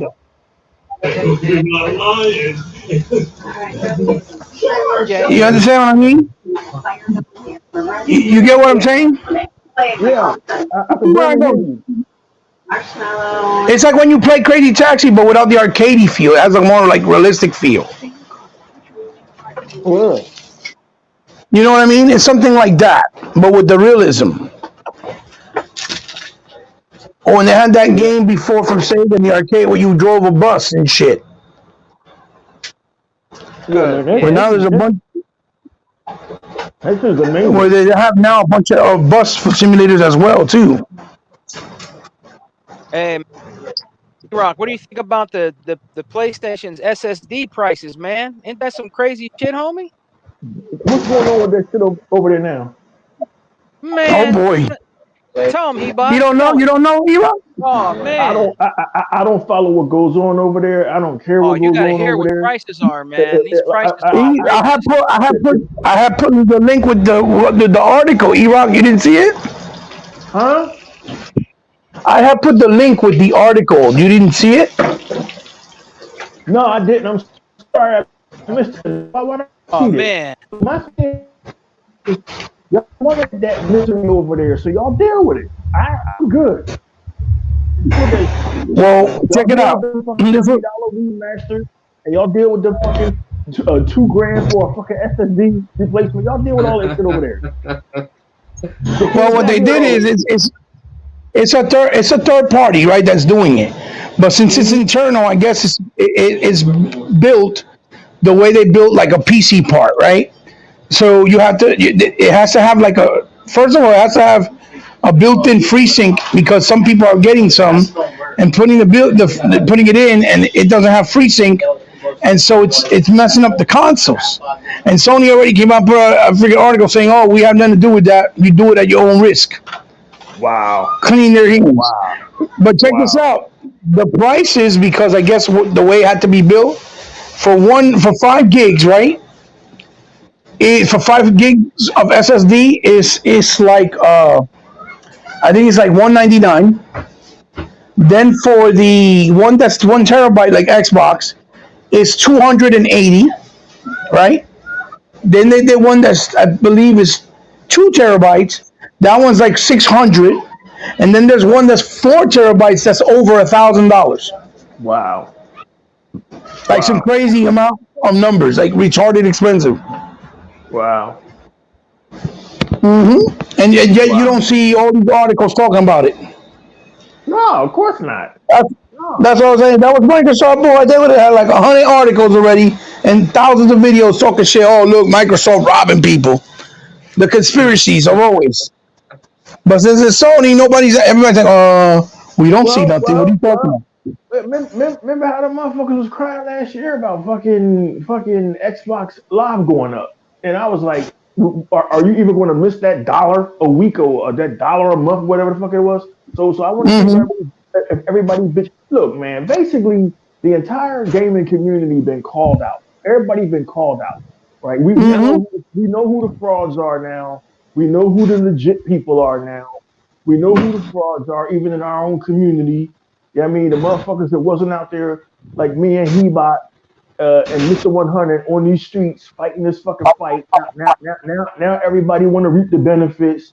Everybody want to be on podcasts, rocking Xbox shirts. Get the fuck out of that's here, true. man. That's true. You know what I mean? Me and Hebot was out here fighting that fight without an Xbox shirt for years. We've been telling y'all we were just called Xbox Pills. for 6 years. Yeah, we were telling y'all the same shit for 6 years. That Sony is not for the gamer, and now y'all finally seeing that shit, and now everybody want to sit back and fucking. It's why I rode off to the sunset. I said I'm not doing this fucking shit no more. Number one, I'm not getting paid, and number two, like everybody benefiting off of the fucking battle that me and Hebot fought. Get the fuck out of here, man. So it is what it is, man. But anyway, man, I would tell everybody, man, just get on some gaming. You know, Xbox was doing a damn thing, man. Flight Simulator and the Ascent dropped like within 2 days of each other. You got then you had Death Doors. Yeah, which yeah. Man, Death's Door is hard as shit though. God damn. Yeah, Death's Door. You know, if you're in the Japanese games, you got Dynasty. You can't say ain't no Japanese games on Xbox no more. They flood with Japanese games. Yeah, man. And that's the giveaway tonight, guys. Smitty Smith. He in honor of Smitty Smith donating the game to give away tonight, man. It's Death Doors. Oh, what? Nice. Yeah. Damn. That's the game Thanks, we're giving Smitty. away tonight, man. Yeah. Wow. Who is Smitty Smith? Oh, he's a brother that always rocks out on the Alpha podcast. He comes in the Exile podcast sometimes, man. He's a good brother. He Where was this yeah. nigga to donate games back when I was doing podcasting? Yeah, He was there too. He's been there too. All right, that's what's up. Yeah, I mean, I ain't seen nobody donating games when I was doing my podcast. That's why I had to stop. I'm like, look, y'all want me to come back? Some shit got to change, bro. Shit, that show was expensive. That show costs money. Shit, intros and fucking production value and shit. Hey man, I'm pretty sure he will. I'm pretty sure he would, man. You know what I'm saying? I'm pretty sure he would on the Exile podcast, brother. I'm pretty sure he would, man. He's a good guy, man. He's a good guy. Mm-hmm. We're rocking and rolling now, you know. He about what you doing? Making popcorn? What's going on in the background? No, I'm just putting away stuff. Right, sounds like I'm making popcorn. Yeah, so second man, what you been up to, man? Hey man, I've just been working. You know what I mean? I missed doing a couple podcasts. Busy, man, but there's one big topic I want to hear your opinion about, E-Rock and Hebot is now people are trying to clown because and I want everybody's about how many consoles PS5 sold. And they're talking about that now, you know what I'm saying? I guess try to troll. You know what I mean? That doesn't really mean nothing to me, but but he bought left a fucking article in the chat saying how at least 25% of them consoles haven't even been used. Right. Yeah. Right. If you watch the video, he said it in the video too. That's right. Well, I mean, these are the same people that said that they have 500,000 units sold, or 500 million units sold. Lifetime did a whole console, a commemorative console, and then you come and find out when they get inducted, it was only 430 or 450. So the other 50 or 60 million units just disappeared, magically delicious, Lucky Charm style. What we've been saying for 6 years now, with Sony, believe none of what you hear and half of what you see. Believe none of what you hear because it's a lie. Believe half. I think 95% of the stuff that we've been saying, has come to fruition. Every fucking thing, man. Now you got all of these new channels. Now it's Alex Fratanga. All these motherfuckers making money off of the war. Everybody clowning PlayStation, dude. Now everybody's acting like they're the ones calling them out because we're not around as much like before, and now they're trying to act like, yeah, it's us. We're the ones doing it. Yeah, get the fuck out of here. You guys were the fucking ones that were like, but Sony's giving us what we want, games, because Microsoft was doing other stuff that was different. Yeah. The hell out of here with that bullshit. I can't clap loud enough for that one. I can't clap loud enough for that one. Real rap. Now they're trying to act like it's them that did it, that they're the first ones who did it.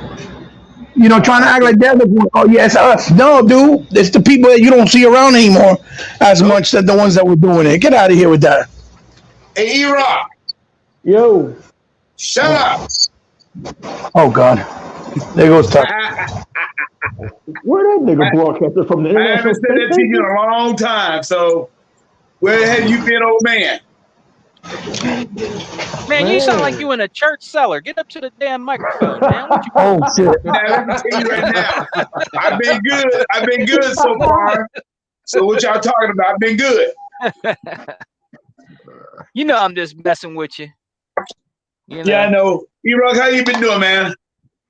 I've been doing good, man. I've been chilling. You know, the Exile podcast is coming back in August. You know what I mean? We just need to take a little break, hit the reset button. We'll be back. I can't wait. Wait for there to be some news there. On the Exile podcast, when we make our debut back, I'm gonna be doing the giveaway. I think a couple of my son's friends is joining subscribed to you now. That's what's up, man. It's much appreciated, man. You know, I'm just trying to get over that hump, man. You know what I mean? Try to make some money like like these other YouTubers is making. You know what I mean? Shit. Just to get it over, huh? Why the fuck not? Shit. Hey, E-Rock, what's the date we're coming back? What's the date? I got it on my channel, man. I think it's August 14th. And one of the shows is August 14th. I think it's our 1 year anniversary. We're gonna come back strong, man. It hasn't really been any news and sitting around I know. gloating about the self-destruction of PlayStation. That ain't no fun. Like we did that. Me and Hebot been telling y'all this for years, especially Hebot. It's like beating a fucking dead horse. And then we did the podcast last November where we told y'all that console was a piece of shit when they showed that Chinese man tearing that thing down. We was like, oh shit, they really fucking booked parts out of Radio Shack and built the box. Like, no, ain't nobody buying that shit. Y'all went out and bought it. It's bricking, it's crashing, it can't fucking run games. Man, I like, look, man. Hey, you know what? That's amazing. Let me ask you this, y'all. That is amazing that Xbox doing so doggone good that all of a sudden, you know, here comes Sony gonna come out with that 10 million unit sold crap again. I'm like, y'all, you know, I told my one friend, I said, okay, he's gonna believe in that crap and all that stuff. But I told him like this, okay? Now all of a sudden, now you believe y'all got over 10 million systems out there, but the people they're saying that Xbox only got 5. So which one do you believe? I said, which one do you believe to? I believe Sony. I said, well, hey, I said, listen here. With all this chip shortage crap that happened this year, you don't think? I said, listen here. I just believe that both might have sold 5 million, but as far as Sony, no, ain't gonna sell no doggone 5 million. I mean, there's no way in the hell with this chip shortage. I mean, hell, you got these damn vehicles. You got these vehicles. They need chips. They gotta have computer chips in their cars. Hell, just the other doggone day, I went to my dealership the other doggone day where I went to go get my truck service. Dude, they finally getting cars and trucks in the lot. They're finally getting cars and trucks in the lot because of the chips. So okay, if everybody's just now starting to get these chips, why the hell do Sony always come with that narrative? Oh, we done sold over 10 million consoles within 38 weeks. I'm like, man, please. They've been doing this shit he bought left, but they've been doing this shit since 1999. Yeah. They've been lying. Like, don't you know their corporate motto is make believe? You ain't never seen that shit? Sony make believe. Real rap. Sony make believe. They've been lying since 1999. The PlayStation 2 is going to have AOL client. The PlayStation 2 is going to have games that run at 120 frames per second. They were telling lies back in 1999. The PlayStation. Can I give you this quote? Oh, the PS3 got the cell processor. Who gives a damn about a cell processor, y'all? Yeah. And then this dude named Dean Takahashi, I don't know why he disappeared. He must have retired or some shit. He was a writer. He released a book telling how the Xenon, the chip that was inside the Xbox 360 was created. It was created by IBM in the same building where IBM was building the cell processor. So basically the Xenon dudes went upstairs and was talking to the cell processor dudes and exchanging notes. So basically the Xenon and the cell processor was the same fucking thing. So hey, E-Rock, and I'm going to add this to it too. What did the main thing when they said that cell processor was going to do? It was going to be used for who? NASA. NASA is going to power nuclear subs. There's all kinds of NASA use that damn cell processor? Hell no. It was supposed to do all kinds of bullshit. Now you could link up a whole bunch of them and do computations for hospitals and shit. They called it folding at home or some shit. That much was true. But like you could have got together a bunch of Nintendo Switches and do that shit. Like, I mean, oh man, it's just, you know what? It is what it is, man. That company is unbelievable to me. I think I will celebrate when two things happen: when Disney the fuck collapses and when Sony goes out of business. On that day, I'm gonna crack open some fucking champagne and just do a backflip That's the one day you're gonna turn to the news. It's gonna be a strange report that day. In the news, Disney Corporation is going bankrupt from all their bullshit, and Sony PlayStation is finally going out of business. In other news, a black man was seen riding a chimpanzee down fucking Broad Street. Yo, I'm gonna wild out that day. I'm gonna just wild out. I'll be so happy because I don't like unscrupulous companies. I like companies to be forthright, like Microsoft when they had that right ring of death. They said, "Yo, we fucked up." You know what I mean? We built a piece of shit console. We're gonna give y'all all fucking refunds or get y'all new Xboxes or something. Damn. You know what I mean? I like stuff like that. I like companies that's responsible. Don't sell me a piece of hardware that breaks, the fucking games ain't loading up. The PlayStation 5 can't run Psychonauts. How do you not fucking do proper T Reaper? How do you not do Psychonauts to 4K? How is that possible? Because their Kraken architecture is trash. That's wild. That's deep. And then My Slipspace engine is better. I'm sorry. Powered by xCloud. You're welcome. And TV predicted this. Instead of the PlayStation audience calling out Sony, they get mad at the developers. They get mad at motherfucking. Well, they're getting mad. They're getting mad for good reason, mind you. But they're also getting mad because Sony isn't giving them any goddamn games. They just keep giving them delay and trash AAAs. Yeah, but they're not putting the responsibility on Sony, is what E-Rock is saying. Yeah, but at the end of the day, Sony can't afford to fix their own problem. If they made a console that's just not comprehensive, right? That's built cheaply, or that they had to cut corners due to budgetary reasons, then be honest. Don't act like, oh yeah, they need to be honest. Like, look, our console is not on the same level as the Series X. So we have to compromise with certain games. And this is truth. We have to sell it for the same price because that's what it's costing us. We don't have the type of flexibility that Microsoft has. And just be transparent and open, right? The way they try to say, Microsoft needs to be more transparent, jerking a dick at but the lie, even though Microsoft would explain to them word for word, reason for reason, and then once they finish explaining, and all you hear is, they're lying. That's a conspiracy. They're lying. They're not going to do it. That's what they do. Always got to They change the do it narrative for every every fucking thing. time. I was like, so if they don't say nothing, they're bad. If they just kind of say something, they're hiding something. And then when they do say something, they're still lying. That's a lie. That's not real. Like, come on, dude. Like, get up, grow up, dude. Grow the Spencer's going fuck to up. outbuy Sony by the end of 2023. Just watch. You guys don't want to face the facts or the reality. That's the bottom line. Real Sony fans that are like that, fanatics, right? The way that E-Rock calls them, the fanatics, right? They do not want to accept the reality of what the situation is. They want to do whatever they can and in their power to kind of mask what's going on, point fingers at everybody else so that they don't have to accept their own denial, right?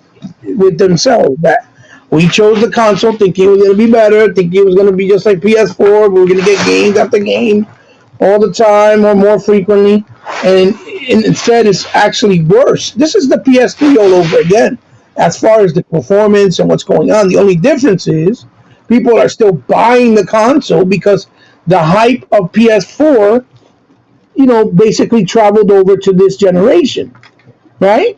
And as well as it should, because it did so well.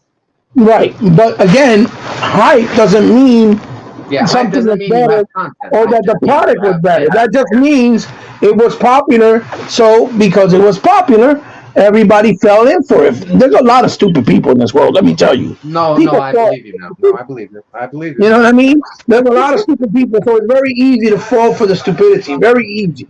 It was like when people used to only talk about Apple, like Apple was the only company making the best everything as far as phones and tablets and little iPod thingies. And then they started getting, competition from Samsung, Microsoft, LG, and now these dudes make way better products than they do, but Apple is still overpriced, still selling the bullshit. They give you a new model. They give you a new model that actually takes out more features than give you because the battery life is a little better, because it's a little bit slenderer. And people are like, oh my God, they're the best. No, they're not. They're not, because you try other products, you realize, you come to the realization, you have like a revelation, like the He-Man revelation. You realize, damn, I've been fucking suckered. There's some other shit out here that's actually better, or if not at the same level, and it's way cheaper and way more comprehensive and consumer friendly. And that's what they don't want to understand. And nobody wants to understand that Microsoft is never going to get in the position where they're going to fall behind and get scrutinized, because they're going to stay on top of the game, because that was a very embarrassing time for them, even though all the intentions were good. It's just that they knew they couldn't win a fight, that they were losing against the media, the haters, the trollers. You know what I'm trying to say? Yeah. So they couldn't win no matter what they did. So now that they're winning, or they're at least, you know, in a positive conversation aspect, they're not going to let that get away. They're not going to do that. They are never going to fold over and do what they did again. They're never going to do that, ever. Like they did with Xbox One, where they tried something that was obviously where we were heading anyway, because people weren't ready and were scared, thinking, oh my God, we're never going to have our games. They're going to steal them from us. And yet we come to find out it turned out that way anyway, because they were right. They were ahead of the game. And they're never going to do that anymore. Now they're going to make sure they give you a heads up, talk about it, and then work their way in there and do what they're going to do little by little, working their way in there. They're never going to let that happen again, ever.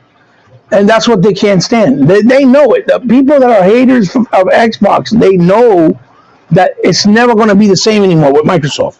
You're never going to be able to fucking tout them down. You're never going to be able to act like they're not relevant. You're never going to be able to say they don't have games or power, or they're not doing things the right. You're never going to be able to do that ever again, ever. And they know it, and that's what's pissing them the fuck off.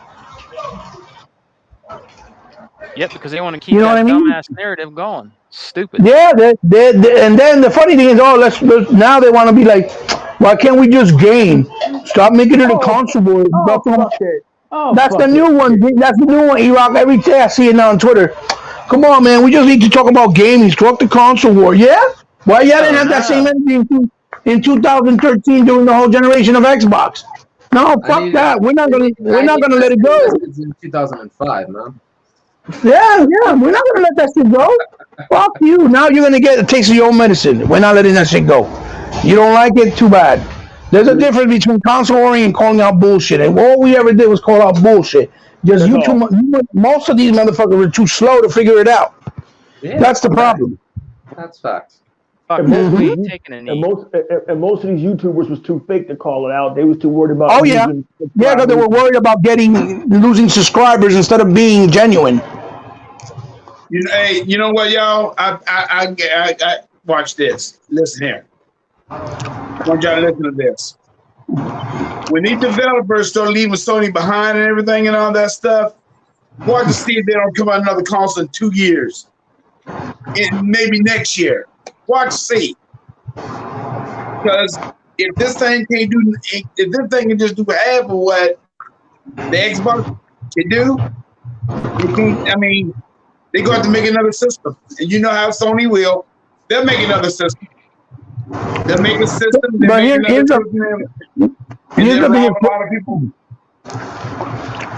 the biggest problem, right? We still have people like John Letterman and Mushmouth from Digital Foundry. Mushmouth, you know what I'm talking about. The old white guy with the glasses is cool though. He keep it. Yeah, but he also be capping sometimes because he knows that they're fucking sponsored by Eurogamer, which is an affiliate of Sony, and they know that. Okay. They know that. Okay. Because what happened is, here they go. When John Lennon was talking about the shit with like when they were talking about, they just did a video about how 40 frames per second with VRR on is pretty awesome. You see what I'm trying to say? Mm-hmm. So now 40 frames per second is amazing. When all you heard last gen was, if it's not 60 frames, it's unacceptable. I got you. You see what I'm saying? I got you. No, the problem is, no matter what Sony does, when you got outlets like that people still go and support, they're going to still mask, right? the flaws and make it seem like it's okay because they're gonna make sure that Sony doesn't get looked at in the wrong way. And since most casuals go to outlets like that because they don't know any better, right? Because they're not hardcore, they don't do their own investigating or whatever.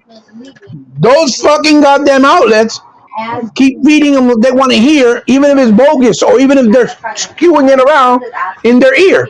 You see what I'm saying? So the real people that got to get rid of is people like that. Not support them because they're going to keep doing the same shit and always be like, they're always going to be the cheerleaders for fucking Sony. That's the problem. You see what I'm saying? They're going to be, they never even, look, I remember they didn't even do a review for Sunset Overdrive or nothing. All they did was one review once the PC one came out, right? And a couple other ones talking about how bad the frame rate was because it would dip to 25 frames and all this other junk and malarkey, right?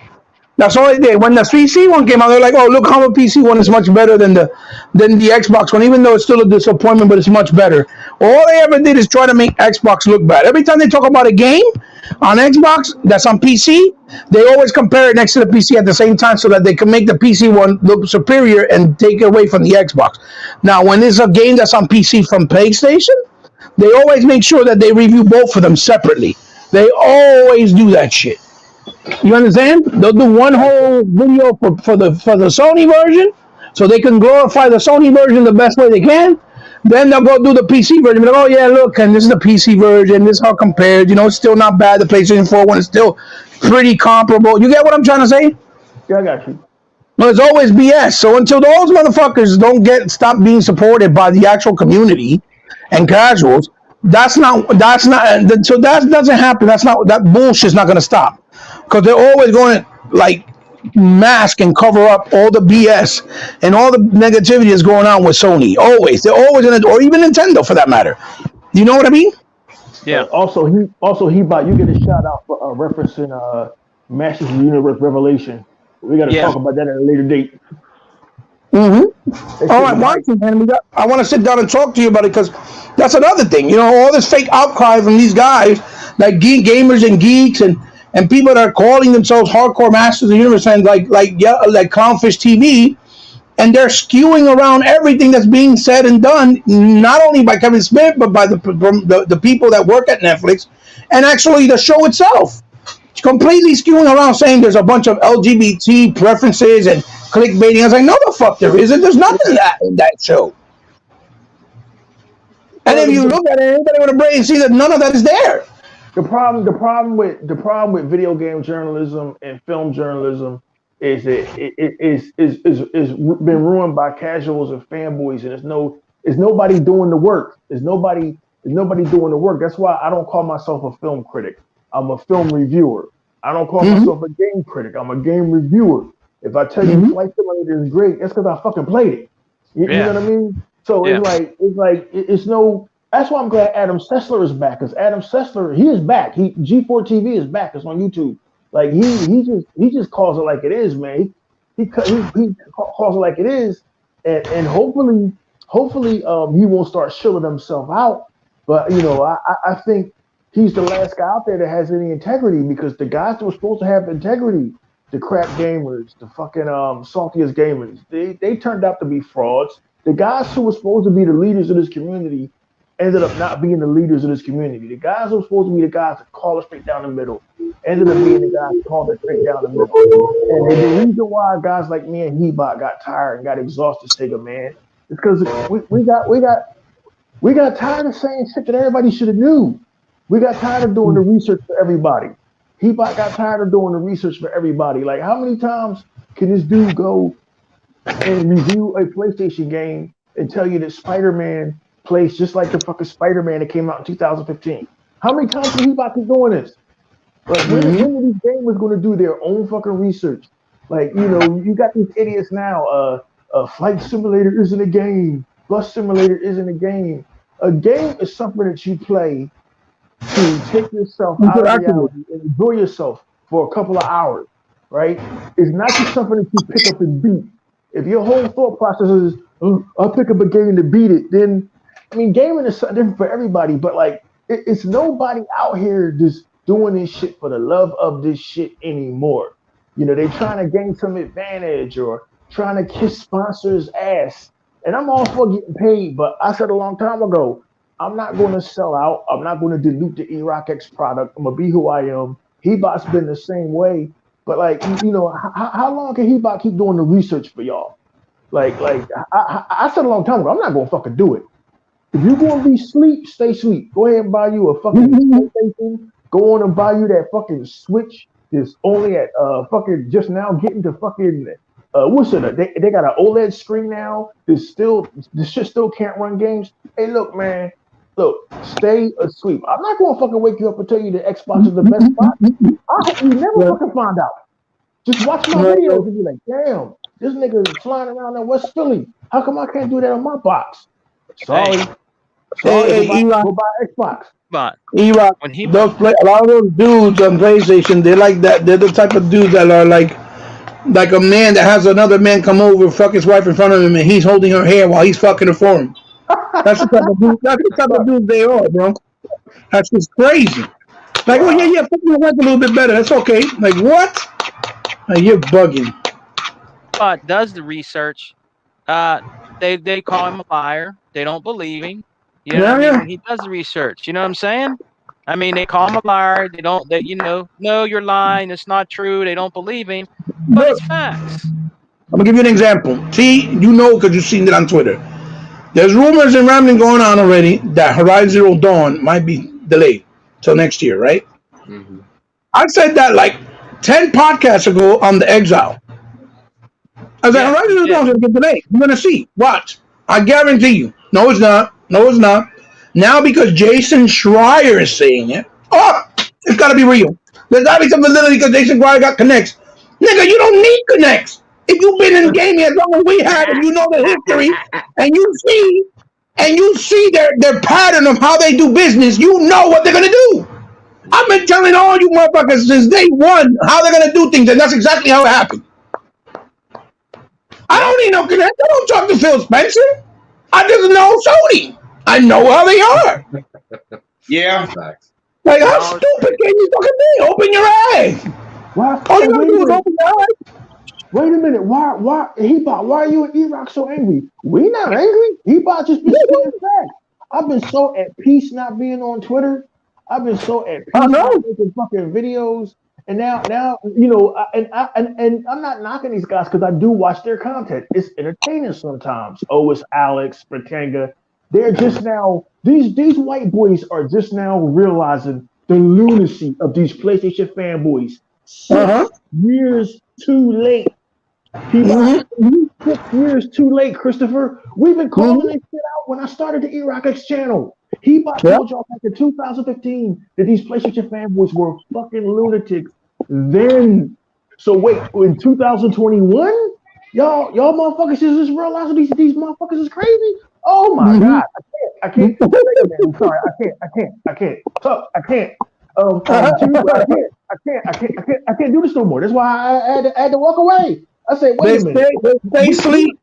We've been calling this shit out every fucking year since 2015, and now you white boys are just realizing that these Sony PlayStation fans are fucking insane.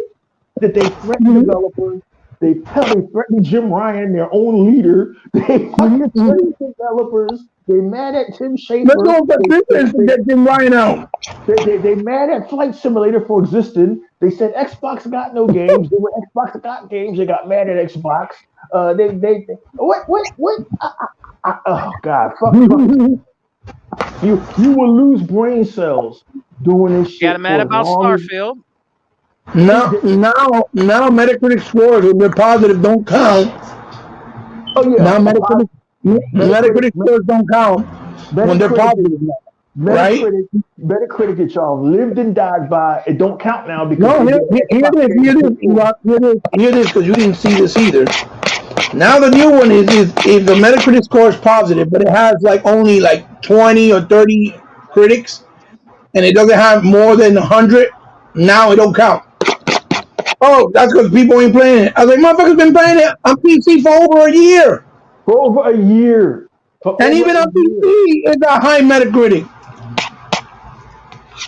You will lose Heba, what you making, flapjacks? You will lose brain cells trying to decipher the fucking lunacy of these Sony PlayStation fanboys. I just, it's unbelievable. It's unbelievable. And see, that's why Unlimited Production 1, he's on vacation now. He's somewhere drinking Mai Tais and Mojito, getting mojito. Good. It's crazy, man. Tuck decided to run a puppy farm. Hey, look, man, we can't do this forever, man. Oh yeah. Puppy farm now. Yeah. A puppy farm. You know what I mean? T Reaper then turned into the Joker. Like, yeah, everybody moving over other stuff. I still can though. That's still an option, everybody. I still can. My door already got it, so that's okay. There you go. Even Sega, even Sega Man. So that's fine. Even Sega Man got tired of fighting this fight, but hey man, it is what it is, man. All I can say, guys, in closing, is it's great to be an Xbox gamer. It's great to have so many options. It's great to see that you guys like Heba have finally been vindicated, especially Heba, man, because we've been saying this shit since I met him. His message has always been clear. He's always spoken with clarity. He never flip-flop. 100 never flip-flop. I never flip-flop. And these are the guys that don't get any fucking praise or anything. But you know what? It is what it is, man. Fuck them. Just go play Flight Simulator. That's all. That's all. Well, y'all already, hey, you know what? Hey, y'all already know how I feel about them. I don't like them. Don't even discourage it. I got friends who swear up and down that Sony is just a god. So what I did, I just stopped arguing with him, and I just say, okay. So whenever he brings it up, I just walk right there past him and look at him like he's crazy. There you go. You know, want to bring the conversation. Hey, Heba, I didn't talk to you about it. He keep on bringing the conversation up, and all I do is just walk right on past him. It's driving him crazy. I told you that. I said it's gonna drive him crazy. Right on past him. I just walk right on past him and mind my own business. And now he's pissed, right? Not through talking. Yeah. But like you said, if you want to stay sleeping. That's your loss, not ours. That's right. And Heba, hey, you want to know something crazy, man, about Flight Simulator? I was playing Flight Simulator a couple of days ago, right? So what I'm doing, like you can literally go on the map. You can go on the map. You can play the scenarios they already got made out for you, or you can go to the world map, right? And pick any place on the earth and fly, right? So I picked this city that's called the Gateway to the West, called St. Louis, right? Yeah. So over in St. Louis, they got this shit called the St. Louis Arch, right? So I deliberately took my little plane, right? And I said, all right, I wonder if I could fly under the St. Louis Arch. So what I was doing, I was trying to see if the game was going to go black or glitch out, right? Because the shit's supposed to be satellite fed like Google Earth. So I'm like, okay, I'm going to fly over the St. Louis Arch, and this shit's probably going to glitch out. It didn't glitch out. I flew over the St. Louis Arch, and I was like, how the fuck did they do this shit? Did they create this shit with polygons? Like, how the fuck did Asobo do this shit? The videos are like, you gotta play Flight Simulator, Sega Man. This shit is like, it's mind-boggling. Yeah. It's fucking mind-boggling. Yeah, I tried it out, man. I'd be like, man, y'all Xbox dudes is busy capping Flight Simulator because it's fucking awesome, and because y'all motherfuckers ain't got it. Eat a dick. Eat a fucking dick, man. Buy an Xbox. The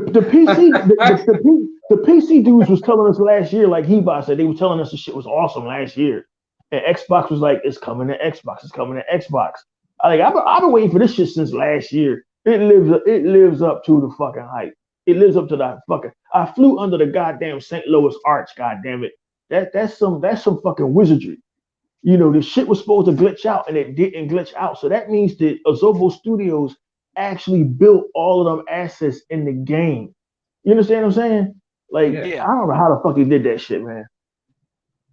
Through the power of the cloud and wonderful slipspace, beautiful OneDrive engines. Microsoft needs to buy them, man. Because their next game is a sequel to A Plague's Tale: Innocence, a great game that I was telling folks about 2 years ago. And of course, the usual suspects, oh, it's not an exclusive. I'm not going to play it. And I said, it's one of the best fucking games are not exclusive. A Plague Tale Innocence, Hellblade Senua's Sacrifice, Assassin's Creed Valhalla, Assassin's Creed Odyssey, one of the greatest games I've ever played, Assassin's Creed Origins. Oh, they can't be good. They're not exclusive. Well, I got news for you. Some of these exclusives are not that great. Your precious PlayStation exclusives, and even some of the Xbox exclusives. The only standouts is fucking Forza Horizon and fucking Gears of War. And over on the PlayStation side, like maybe God of War. These exclusive games have been overhyped for too long. And what happened is Sega, man, is the third-party developers stepped up, pulled out their dick, and smacked the motherfucking first-party developers in the face. Said, look. Here's a Plague Tale Innocence. Is made by a small studio of 30 Frenchmen in the Alps. Drink it's up. better than your shit. Deal with it. Here's fucking Assassin's Creed Odyssey. It's got 20 times the content as any one of your games. Deal with it. And to me now, what PlayStation and Microsoft got to do, y'all got to, well, with the exception of Forza Horizon 4, because that, y'all got I to heard step the up to Forza that level. franchise isn't going to stay exclusive to Xbox forever, though. What you mean? I heard that's the game Phil wants to share with Sony because they tried the last Forza on Sony's PS4 recently. Where'd you stepped in that portal that Peter Parker stepped in and went to alternate universe? No, I saw this on Twitter. Really? Yeah. Really? So the one game that was Microsoft's goes multi-platform.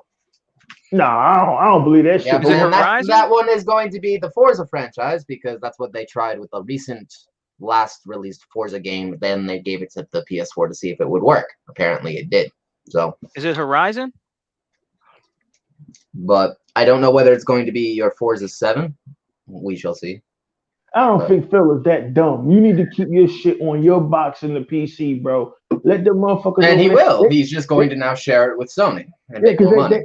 They don't like. I agree with that, but at some point, like, how much money can you make? Them Japs. We've already made $2 trillion. I want more. They don't. Look, it's like this. I said this last year. If we give y'all Forza, motherfucker, y'all give us fucking Spider-Man. You can't. We're not doing that shit. We're not doing that personally, shit. I think if Phil wants to trade Forza, you're gonna trade your God of War. Fireball said that ain't happening, T. All right, then I hope Twitter be wrong then. Because that's what everybody assumes is going to be the next title that gets shared. Yeah, because Twitter told us that at Aquaman 2, Amber Heard got replaced by that chick Khaleesi from fucking Game of Thrones, and she did. No, dude. The producer of Aquaman just said today that's bullshit. We got Amber Heard. She's filming already. She's filming already. Okay, then I hope Disney doesn't continue to get sued because it's gonna get sued by Emma Stone. It's gonna get sued by Scarlett Johansson. It's gonna get sued by a lot of people. So yeah, you can't always believe that shit you hear on Twitter, man. Twitter told us last week that motherfuckers that was vaccinated they couldn't get the coronavirus, and now 90 of them niggas are showing up in the hospital. So I would stay the fuck off of Twitter, man. Like Twitter is a cesspool for misinformation. But Microsoft sharing fucking Forza, like no, man. Like no, it doesn't have to be Forza. It can be any of their existing exclusives. But, okay, I got you. But the last one they shared with Sony was that Forza game. So I still digress. I hear you. Which one? Upset people if that happened. Not the one that was just now. The one that was made prior. Man, it'd be a lot of upset not people. Not the current Forza that's on Game Pass right now. I'm talking about the previous title before that. Yeah, I wouldn't share shit with them. Like, but now that the Kraken engine is proven not to be efficient, they might have stepped back and can't do that. So maybe that is what Fireballs is talking about. That's true too. Yeah.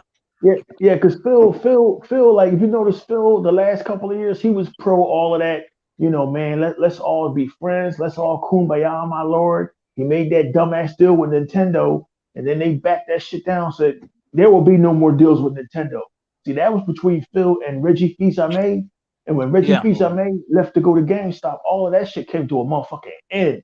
Nintendo. Well, yeah, because it was all headed on Nintendo's side by Reggie, and Reggie got the GameStop position. So the Japanese do not want to share. They hate the American video game industry. They've tried to, as he about to document it, they've been trying to undermine this shit since the fucking 80s. So it's like, why should we share anything with them motherfuckers? If they go down, let them go the fuck down. And you got all these Sony fans and Nintendo fans. Oh, the Japanese are gaming. No, the fuck they not, man. We invented that shit over here. A black man invented the first video game system. But these motherfuckers don't want to do their goddamn research. So you know what I mean? Like Microsoft represented a threat to the Japanese gaming industry. It represented the fact that these dudes that was dominating the PC market was going to make a home console.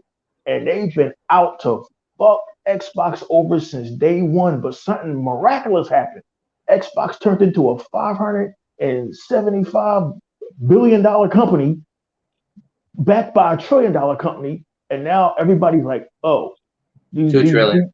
These dudes. Oh, it's $2 trillion now. Damn. Yeah, $2 trillion. $2 trillion. Damn. $2 trillion. Damn. $2 trillion. Damn. $2 trillion. Damn. Everybody like, oh, they just paid $7.5 billion for fucking Bethesda. Like, and the recent gropings for the Infinite income is $42 billion, I was told, from the recent actual Microsoft earnings. And then not trillion, I'm talking billion, but again, 42 for one game. Early up. And then what's crazy is the dude that's in charge of Microsoft is all in with Xbox.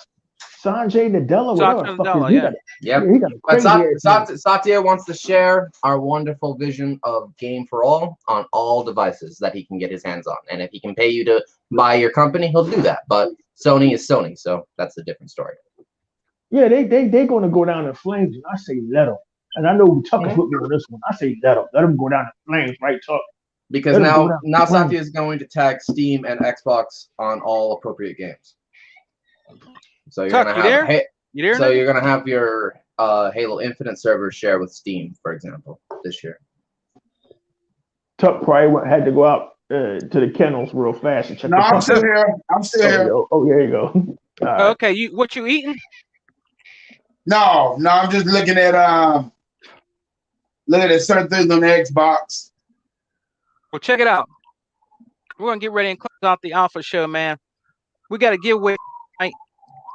And before we do that, I want y'all to tune into the Exile podcast coming up next month, the 18th, right, E-Rock? August 14th. August 14th. I want everybody to that's in here. Please remember, August 14th, come and join us on our podcast, the Exile podcast with the Exile brothers, man. And I'm going to be doing a giveaway on our podcast for our anniversary, bro. Believe me, you won't be disappointed. So come and join us, man. I was the first one to give something away. I'm going to be the one to give something away on our anniversary, man. So come and join us August 14th. I'm going to be doing a giveaway. And a second, man, you know what? And I might join you on that myself. Oh, you going to join me on that? I'm going to join you on that. Well, here's the thing now. You can't be mailing them no fat back or nothing like that, man. Yeah, I mean, you can't be giving away no fatbacks or grit, chitlins from down there in Oklahoma. I'm not paying you no mind, man. Damn you. Man. I ain't paying you no mind. Y'all won't leave me alone in the fatbacks, man. Hey, man, they don't need another copy of Moscow on the Hudson. Just bring something, contribute something good, Oh man, y'all guys are too much, boy. Hey, I'm bullshitting, man. But one thing about us, I love y'all fellas. Y'all fellas are cool. Every single one of y'all, we just have fun, and that's it. Well, so before we go, I want to a special thank my brother E-Rock for coming and joining us on the Alpha podcast, man. We had a blast today talking about Flight Simulator, The Ascent, all these great games that are coming in Game Pass, man. We're just having a good old time over here, enjoying ourselves on the Xbox side, the right side. You know what I mean? Enjoying, Game Pass, man. Enjoying all these great games. We got more coming later. You know what I'm saying? In the Game Pass, man. I mean, it's just we're eating good over here. Like I said last week, man. There's all these great games that are just coming in Game Pass. There's so many games to play, man. It's like you're like, damn, I don't even have the time to play all these goddamn games. And then me, if the Sony pony want to go and keep on playing they $70 for their damn games, let them. Say it I again, don't Craig. care. Say it again, Craig. Games, and more games. We That's got what games. I'm talking about. That's what I'm talking about, We're the man. one that get games. Y'all don't have nothing. That's what I'm talking about, man. Your boy said it right there. Craig Simmons, Gaming TV, man. There's just so many games to play. And then, people are butthurt. They always got to, like E-Rock said, like He-Bot said when he was on here, talking, our boy, ODT Reaper, they have to find something to try to take the thrill out of Xbox, like saying, oh, Yeah. PlayStation 5 sold 10 million consoles. We don't give a fuck about that. That ain't making any money. It's the software that makes money, G. It's not the console. It's the software. Facts. And It's then not- and then the Sony ponies will get up all in their feelings, and then they'll try to take what the trolls on the Xbox side would do to them, and they would just release spoilers. But it'd be like, got you twice, because I am not one who cares about the narrative ending on an Xbox game. I care about its online actual fun and adrenaline rush, and I care. Right. Most of the time that requires humans, right? Okay, then. Right. So I require actual gamers to be in front of my face in order to actually have fun. So I don't need a narrative storyline, no matter what it might be. I can use a book for that. And then what I don't get about the Sony ponies is the fact that you're dealing with $1 million on Ratchet and Clank, and they say that's all right. Okay, but you had over 10 million systems out there on the PS5, but you only sold 1 million copies of Ratchet and Clank. Like, if I was Sony, I don't know why you chose to do a Ratchet and Clank when you could have actually remade a Jack and Dexter and it would have made more money. Yeah. Well, yeah. Something you don't. Something But you don't it's see. Sony. You know what I mean? There you go. Yeah. And you know what? You know what, fellas? They're never ever going to get out of this narrative, man. It ain't the olden days no more, guys. It's not 2013 on Z's channel. You know what I mean? Where you say, show my screen, and this is how many consoles we sold, and everybody sip that Kool-Aid. You know what I mean? That shit ain't real, man. It's software that sells. It doesn't have nothing to do with consoles.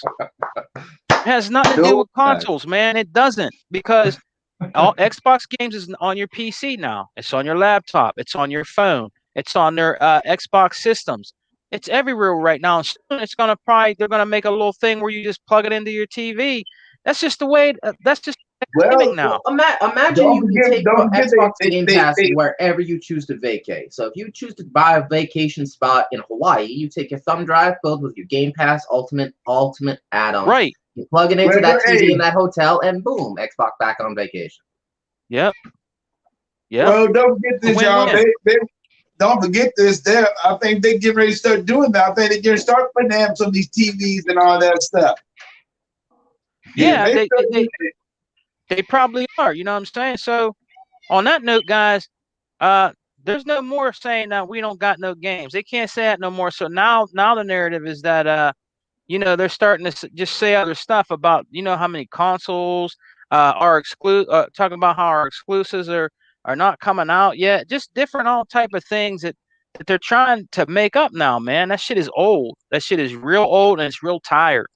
You know what I mean? And it's crickets out here. And at Sony, Jim Ryan has been, approached. Are you going to change your outlook on what makes gaming for Sony? He said, no. Gamers buy it or don't. We don't care.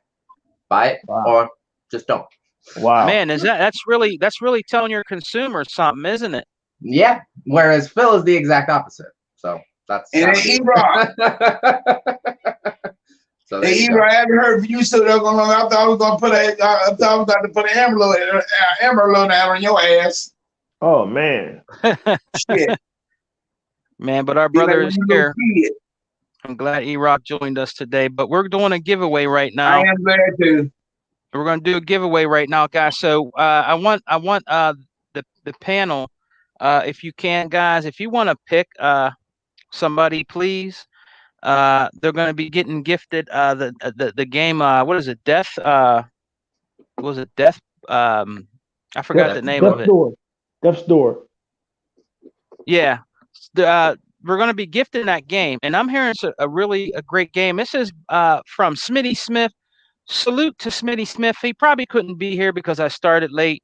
You know what I mean? But he'll know. You know, because I talk to him and reach out to him sometimes on Xbox. Man, he's a cool brother. You know what I mean? He donated for us to give away on the Alpha Podcast, man. So there's a lot of people, guys, in the comment sections that join us. I want to thank Poseidon. That's ADOS. Craig Simmons TV. Fire Boss was in here. Dakota Vaca, Flip Money 100. Mr. Kima.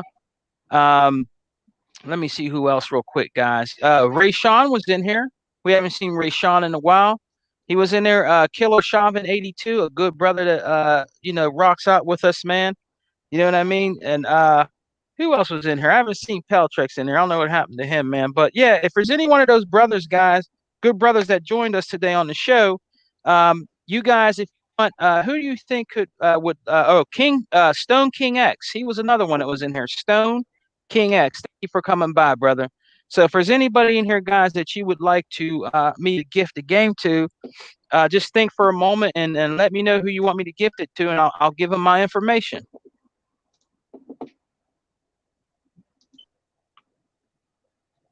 So who do y'all say, fellas?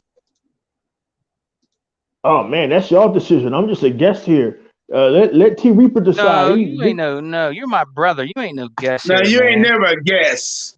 You're home you ain't too, never man. guest. Come on. Get that straight. You know that, E-Rock. You can say anybody. I gave Chuck my vote on the Facebook link. E-Rock's our brother. Check your Facebook. This is his home too. Fuck that. Sega Man. Check your Facebook. You gave it to. Those are my vote. Okay, you gave it to Tuck. No, I gave it to you. You did it on Facebook. Yeah. All right. Let's see. Let me see here right fast. Hey, T Reaper, man, it's a burglar in your crib, man. You got a pistol? Nah, that's one of my oldest buddies. Oh, my bad. Oh, I'm just looking out for you, dude. All right, good. You clowning. I'm like, oh shit. What's going on over there, man? A clowning, man. Let me. Damn, where is it? I don't see it, T. I did send it to. Maybe it didn't fully send. Might not. No. All right. Well, who? All right. Well, who were you? Who were you thinking? Well, let me get Hebot in here. Hebot. All right. Oh, actually, it came through now. I think. Let me see. It sounds like Flight Simulator in this motherfucker. Yeah, right? Hebot bringing the real Flight Simulator through the headphones, real Flight Sim in 4D via Alpha. Dolby Digital, DST, all that stuff. I cut the fudge off because my phone literally died. I didn't realize it needed some charge. Listen, right, I was trying to tell to E-Rock, right, when he was talking about that, one of the other cool things is you can turn on a feature in the game, right, where you have all the flight towers, right, with that instruct all the flights around the world. Yeah. That are going on. And if you put it live in real time, you actually hear real flights that they're talking to in real life. That's insane, man. That's an insane game. You know that, right, E-Rock? No, I did not know that. Yeah. What you do is you click the L analog stick, right? You click it down, and it gives you this menu where it gives you a bunch of stuff, and you go to the tower one and put it tower communications on, and then put live, right? Live feed. And it'll turn on, and it automatically goes on autopilot, so you don't have to worry about crashing if you go into that menu. You can stay there as long as you want. The plane will be on autopilot. And I just saw the video you were talking about. You went underneath the hoop. I was looking at it. You went underneath the thing, the monument. Yeah, man. Great fucking game, man. I saw it. Yeah, but it has little distinctive things like that. And I also was saying that you can also put on Spotify. I don't know if you know that, E-Rock, and play music. That's fucking crazy, man. Good box. What's up, brother? Hey, man. The winner for the game, I got it from Me! the winner for the game tonight, man. All right, it was a hard decision, man, but it is. We're gonna give the game to Flip Money. Flip the script, Flip Money. Flip money. Flip Money gets the game, man. So I'm gonna be talking to my homie on Xbox, and he's the winner tonight of the game. Flip, Mr. flip money.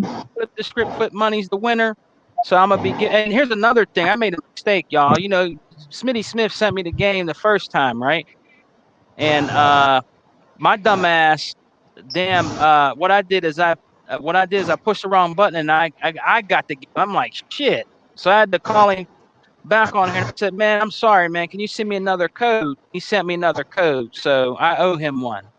I shouldn't have did that, man. I'm like, shit. You know, I'm like, I downloaded it, and he's like, yeah, are you gonna give that game away? I was like, oh shit, man, I thought it was something else. I thought it was something else. You know? But you're the winner, Flip. So we're gonna get out of here, man. I want to thank everybody for joining us. Maybe been in here over 2 hours, you know, talking about games and Xbox with the Alpha Brothers, Exile Brothers coming to join us, man. Our special guest, my boy E-Rock, the Don King of Xbox, joining us today on the Alpha Podcast. Much respect and salute out to E-Rock, man. So we're going to do our outro. So T Reaper, brother, tell the people where they can find you, man. Well, now you can find me on Xbox at Odo T Reaper. You can find me on Facebook at Thomas Barker. Or you can also find me on Twitter still at Thomas Barker 61. And I am here to stay. I ain't going nowhere. At the same time, I'm always around unless I'm asleep, too high to answer, or basically just knocked out. All right, man. Thank you for joining us. But man. I am 100% shout out to Microsoft and Xbox and the 343 team for a beautiful preview tech. I have enjoyed it this weekend. So it has nice. Halo Infinite. All right, man. Our brother, the most powerful gamer, Ebot, my brother. Tell the people where they can find you, my man. At Teterboro Airport in New Jersey on Flight Simulator, flying over the sky. All day and every day, you heard? Yeah, and you can find me on Twitter. But I'm not going to give you that information yet. Yeah, don't do that. Don't do that. You can find me on Instagram under C_respect. You know, trying to promote everything I do, whether it's figures, gaming, collecting, you know, just trying to have fun with people that are a little bit more down to earth and civil and not act like babies. And always you can find me on Xbox Live, obviously, and Nintendo Switch under Hebot 8, on the PlayStation under Alpha from Sky, and as always, on the Alpha Podcast here with my brother Sega Man and the rest of the crew, and on the Exile Podcast on Sundays with my brother E-Rock and the rest of the brothers.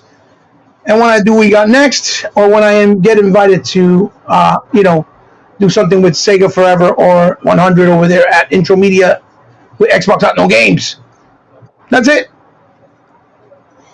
Nice, man. Nice. And I want to give a special thanks out to my brother E-Rock coming in and joining us today, man, rocking out on the Xbox Alpha Podcast.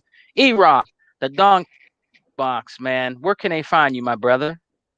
Hey, you know, y'all can still find me on Instagram, man, where I write a blog and I do film reviews, man, and that's my passion. You can still find me on the E-Rock X channel, man, where I put up gameplay, and the Exile Podcast will be back in August. Hey, he's only 14 subscribers away. Yeah, let's get into 1,000. man. Hurry up, people. Let's go. Come on, man. Let's go. 14. Y'all can, man, come on, man. Support us at the Exile Podcast. We gave away giveaways and shit, man. We did all kinds of stuff, man. Come and support your brothers over there, your Xbox brothers, man. On the Exile Podcast, man. Come on, man. 14. Come support us, man. We gave away games, you know what I mean? Tuck gave away a pound of lard. Come on, help us out, man. I said shit. We gave away sex educational tips, all kinds of stuff. You know what I'm saying? We gave away pops and shit and all that stuff, man. That's right. Trying to get that on, man. Yeah, man, but it's good to, you know, check in with you guys, man. I haven't been on YouTube Live in well over a month and a half, man. But it's good to see here on the Xbox Alpha Podcast, T Reaper, Sega Man, Tuck and He-Bot holding it down and just kicking you ponies in your teeth. I love it. I enjoy every second of it. Miss you, E-Rock, man. Glad you and, come on, man. and I hope these guys never stop what they're doing. I hope that He-Bot and T-Reaper and Tuck and Sega Man grind you ponies into the dust. So it was great to come in here, man, and be a part of this show today with you gentlemen. And God bless you all, and everybody stay safe, because it seems like the Lord don't want us. The Lord don't want us to be here no more. Hey, He-Bot. Hey, He-Bot, and before we go, and E-Rock, look what some dude put in my comment section, man. He called us some gay niggas. The British are coming. The British are coming. Oh man, you mad, man? Oh, what's up, man? You mad because you didn't win? Oh, I'm sorry, man. Look at that. He keeps putting it. You gay nigga. Oh man, what's wrong, man? What's wrong with you, man? You mad because we drinking your mom's Kool-Aid? What's wrong with you, man? Oh man. Didn't I kill this nigga in Grand Theft Auto? What is he doing here? Who is this dude, man? Oh man. Ah, man, we got blocked. We are some gay niggers. Yeah, man. Oh man, I should. Man, oh, you hurt. You butt hurt. You butt hurt, man. Oh man. Right at the end of the show, man. But it's all good, bro. All right, man. It's a good show, everybody. Good show, man. That was a good show. It can never be an Xbox show without some ignorant person always coming through. Oh man, you believe that? That's how you know we're doing something right. Poseidon just said he reported him. Man, that's some messed up stuff. Thank you, man. Thanks, Poseidon. Thanks for holding it down for us, man. They need to report that nigga. They need to report that dude's mom, because I think she the nigga that gave everybody that man. They need to bring that bitch in ASAP. E-Rock, E-Rock, he got mad that his mother got trained by all four of us. We got that been gay. Oh, yeah, man. We got to all go get shots now and shit. Yeah, man. Right at the end of the show, too, man. That's all good. It's all good, man. But yeah, y'all, thanks for joining us today. You gotta stay COVID safe. And man, thanks for joining us, guys. We really appreciate it. And remember what I said, come and join us on the Alpha Podcast, man. August 14th, man. We're gonna be doing a giveaway for our show, our anniversary show. You know what I mean? Come and join us, man. We're out of here, man. Peace, man. Oh yeah, hey Tuck, where can they find you? Man, you can find me by my thermometer with my wife beating my ass, and that's all I gotta say about that. All right, guys. Peace. Peace.